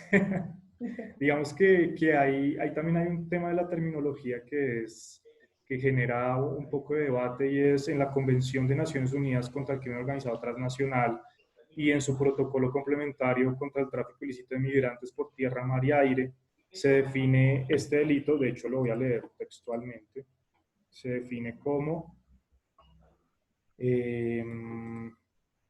como la facilitación de la entrada ilegal de una persona en un estado parte del cual dicha persona no es nacional o residente permanente, con el fin de obtener directa o indirectamente un beneficio financiero u otro beneficio de orden material. Vemos que esa palabra ilegal genera un montón de dudas y un montón de rechazo desde distintos actores, pero pues básicamente lo que intenta apuntar es que cada estado, dentro del libre ejercicio de su soberanía estatal, define unos requisitos migratorios para que las personas puedan entrar y salir mediante los cauces establecidos. Cuando se sale de esos cauces establecidos y cuando esa salida de esos cauces establecidos es promovida o facilitada por alguien que quiere tener algún tipo de provecho económico o material, pues hay tráfico de migrantes. Entonces lo que hace referencia al tráfico ilícito es pues precisamente a esa salida de esos cauces regulares migratorios. Pero sí es una palabra que genera debate. Perfecto. Vamos con Laura y Juan Pablo, cualquiera de los dos yo creo que pueden contestar. Es en relación a quién subsidia la atención en salud a la población venezolana. ¿De dónde sale ese recurso? No sé si Juan, ¿quieres intervenir o...? ¿Sí? Bueno, depende. Eso depende mucho del régimen en el que se encuentra afiliada la persona. Entonces, para el Sistema General de Seguridad Social y Salud, tú puedes ingresar, por régimen subsidiado o por régimen contributivo. Si la persona ingresa por régimen contributivo, implica que tiene un mecanismo de regularización y que se ha podido afiliar al sistema y que adicional a ello está realizando algún tipo de actividad laboral o por prestación de servicios que le permite pagar las UPC, las unidades de pago al sistema, para poder acceder a los servicios en salud. Si la persona está afiliada por el régimen subsidiado, que es el que se deriva puntualmente del SISBEN, este tipo de acciones, tratamientos, medicamentos y demás insumos que se requieran en el marco de una atención en salud dependen es de los fondos nacionales o de los fondos territoriales en materia de recursos públicos. Entonces, tanto para nacionales como por colombianos, esto no tiene, digamos, distinción en materia de nacionalidad, pero si usted está en el régimen subsidiado, pues efectivamente ese acceso al sistema general lo subsidia el Estado. Entonces, dependiendo de si la persona está o no afiliada, depende a quién le corresponde subsidiar. Si está afiliada al sistema, le corresponderá al ADRES, antiguo FOSIGA, y si la persona no está afiliada al sistema, le corresponderá a la entidad territorial. Por eso, de allí es la importancia de promover los mecanismos de regularización migratoria, porque si la persona o si un gran número de personas en un territorio no pueden acceder a la regularización, pues terminan generando un alto índice de costos para acceso a salud en las entidades territoriales. Si la persona está afiliada, por el contrario, pues esto se podrá designar a las autoridades nacionales.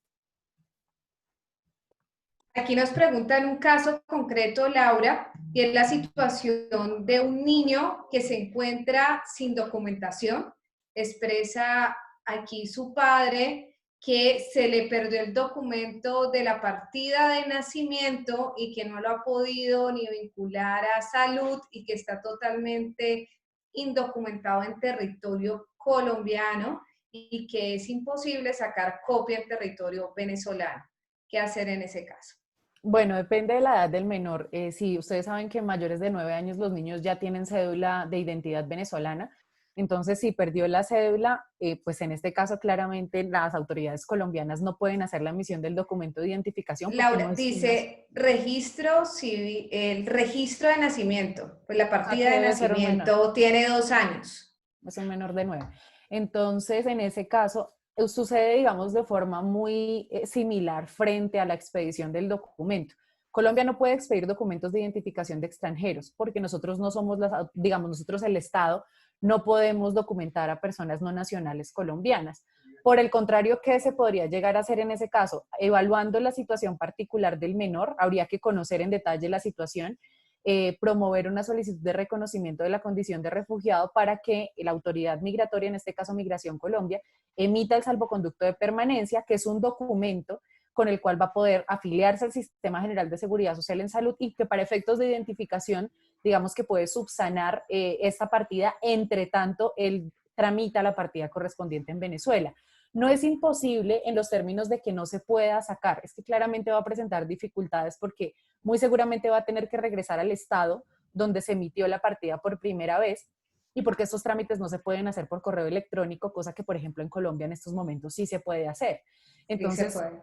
claramente, el documento, digamos acá, para poder al menos acceder al Sistema General de Seguridad Social en Salud y a los programas de protección, como por ejemplo aquellos que tiene el Instituto Colombiano de Bienestar Familiar, particularmente en lo que refiere al programa 0 a 5, de 0 a siempre, perdón, va a ser el salvoconducto de permanencia y efectivamente pues el número del historial que se le asigne por parte de Migración Colombia. Pero es urgente y necesario que se haga el trámite de la identificación y como les menciono esto, lamentablemente en Colombia por ahora por las relaciones diplomáticas no va a ser posible, pues porque sencillamente el consulado está cerrado.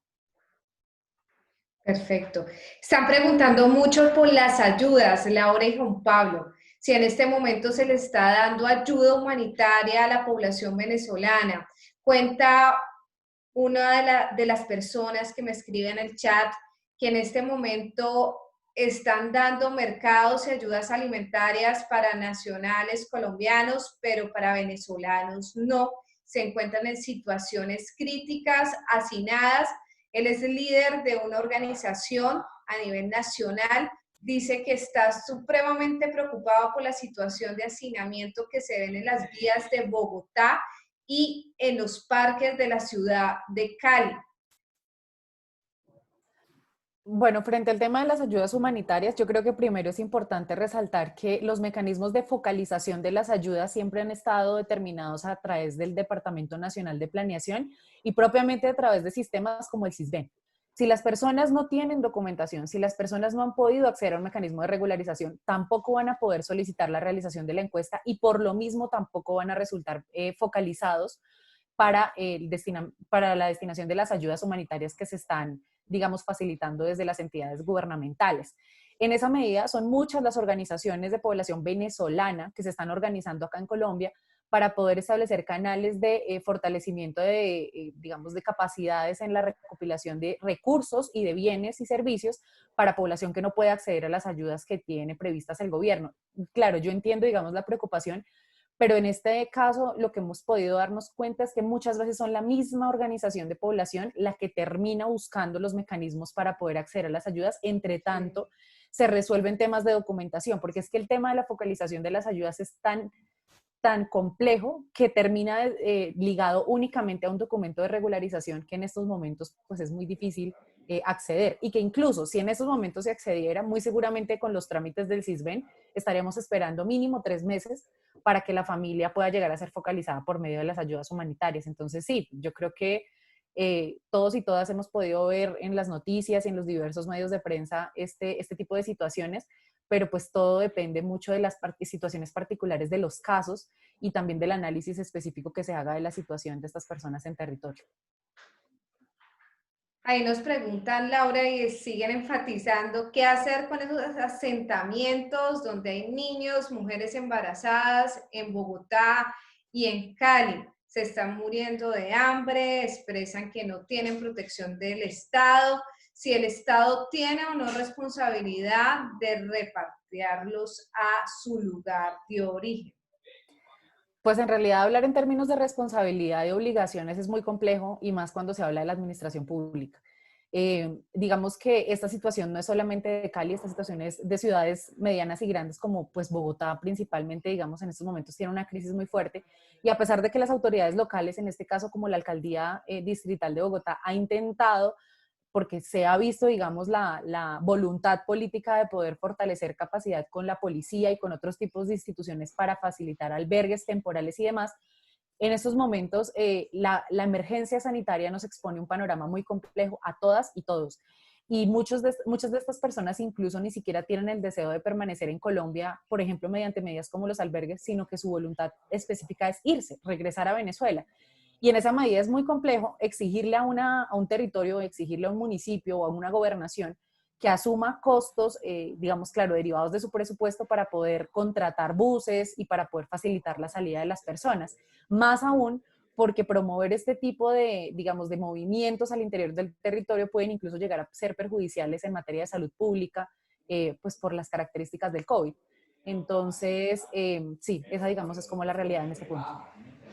Y la última pregunta también para Laura o Juan Pablo. Están preguntando tema de nacionalidad. Si mi hijo nació hace 2 meses en territorio colombiano, es colombiano, ¿yo soy nacional colombiano? No. En Colombia, nosotros solamente podemos adquirir la nacionalidad por ius soli, es decir, naciendo dentro del territorio colombiano. En el caso de hijos colombianos, son colombianos. Ser hijo de madre o padre colombiano también es una causal para el acceso a la nacionalidad, ese es el principio de ius sanguinis, pero frente a los padres de hijos colombianos, están solamente los canales de regularización migratoria y eventualmente, cumpliendo los requisitos específicos de la resolución 6045, el acceso a la naturalización, que es la nacionalidad por adopción.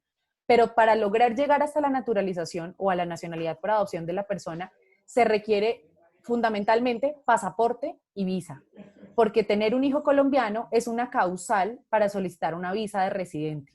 Y una vez se tenga acceso a la visa de residente, se deberán computar unos años, dependiendo de la nacionalidad del padre o madre de este niño colombiano, para que efectivamente pueda solicitar la nacionalidad por adopción. Eso no implica que se la vayan a reconocer, porque todo esto depende, digamos, de las facultades discrecionales del Ministerio de Relaciones Exteriores, quien puede perfectamente, digamos, negar el otorgamiento de la nacionalidad por adopción.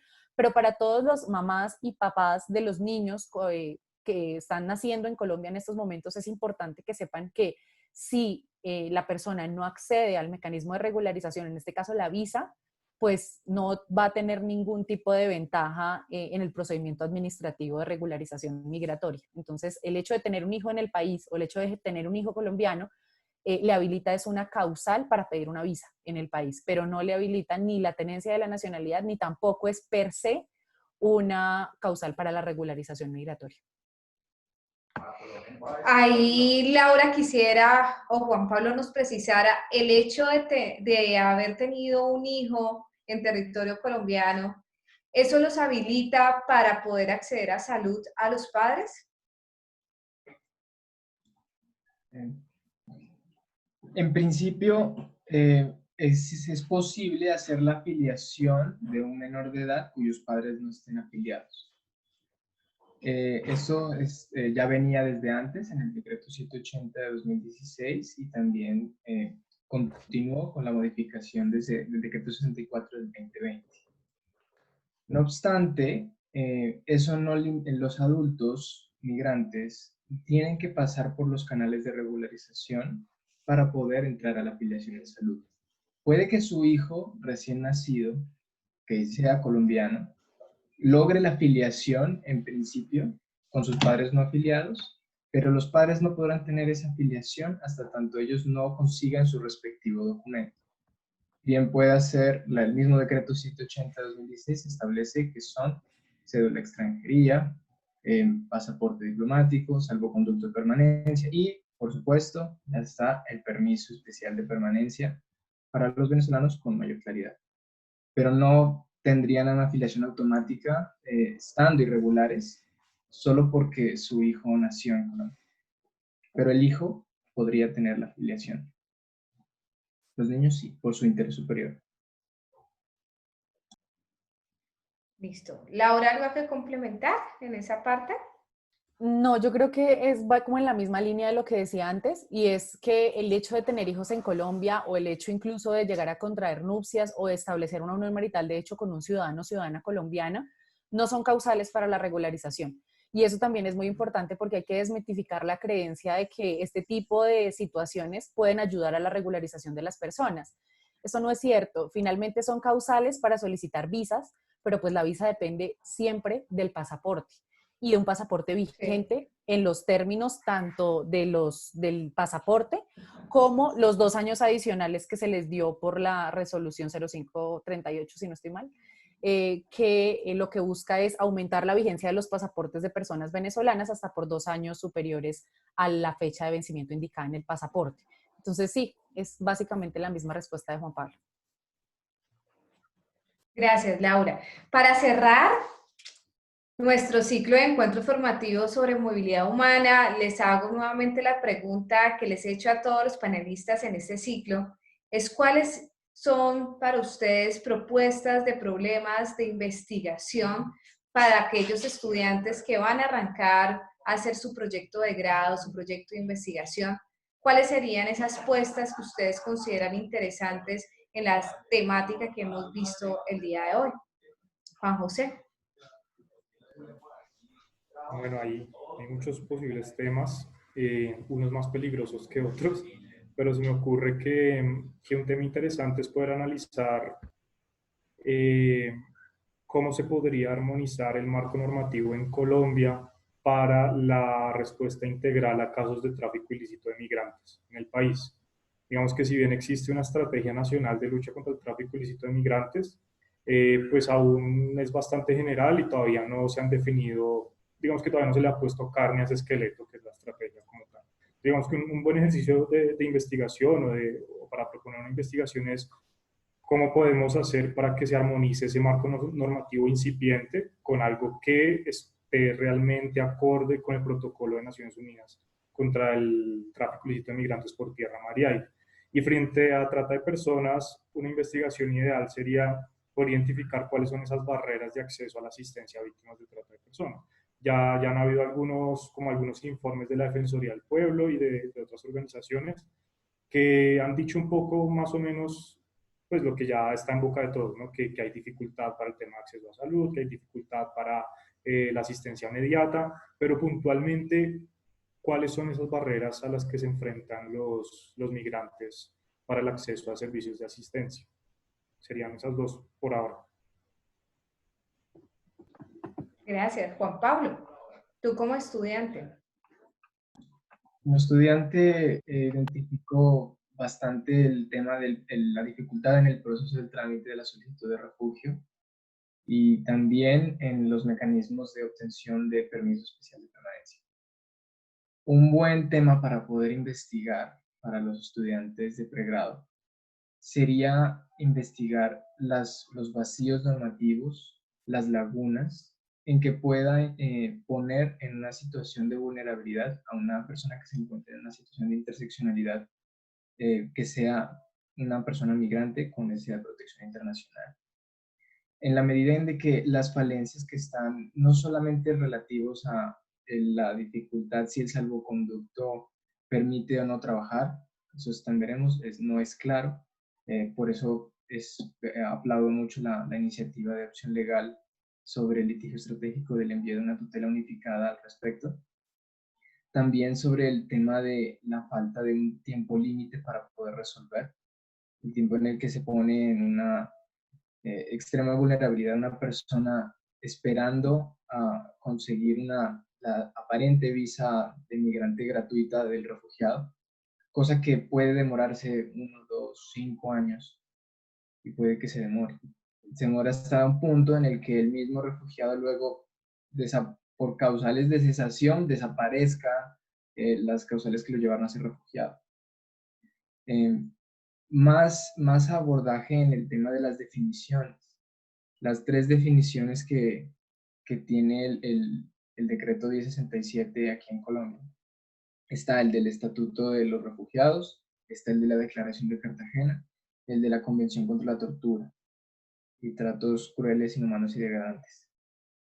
Esas definiciones habría que saber si al momento de que son valoradas por la CONARE, son correctamente aplicadas conforme a estándares internacionales.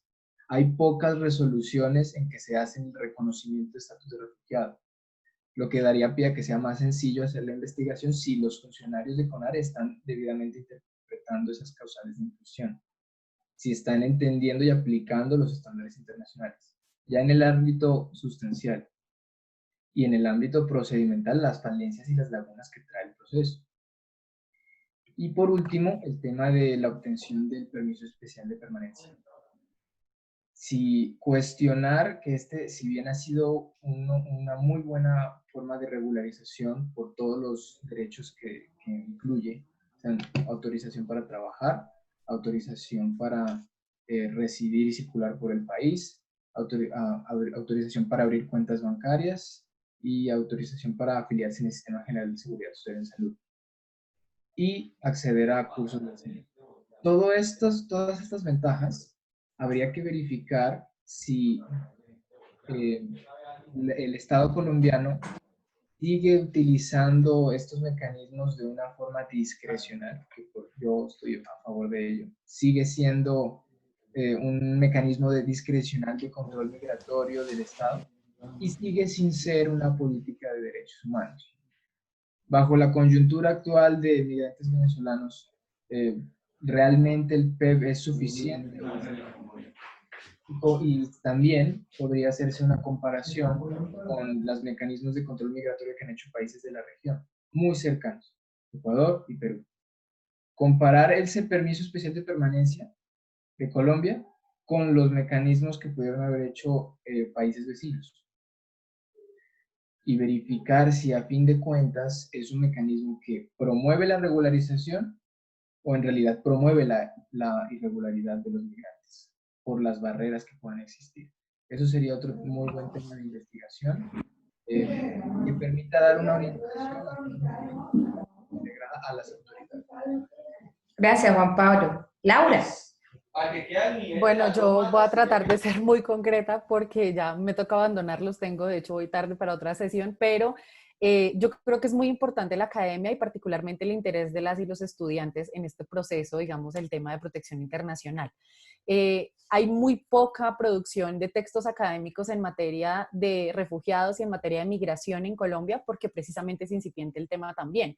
Entonces yo creo que de los temas que mencionaba Juan Pablo, yo creo que los podemos encasillar en 3 elementos principales y son el tema de protección internacional, el tema de la regularización y el tema de la migración como fenómeno en sí mismo.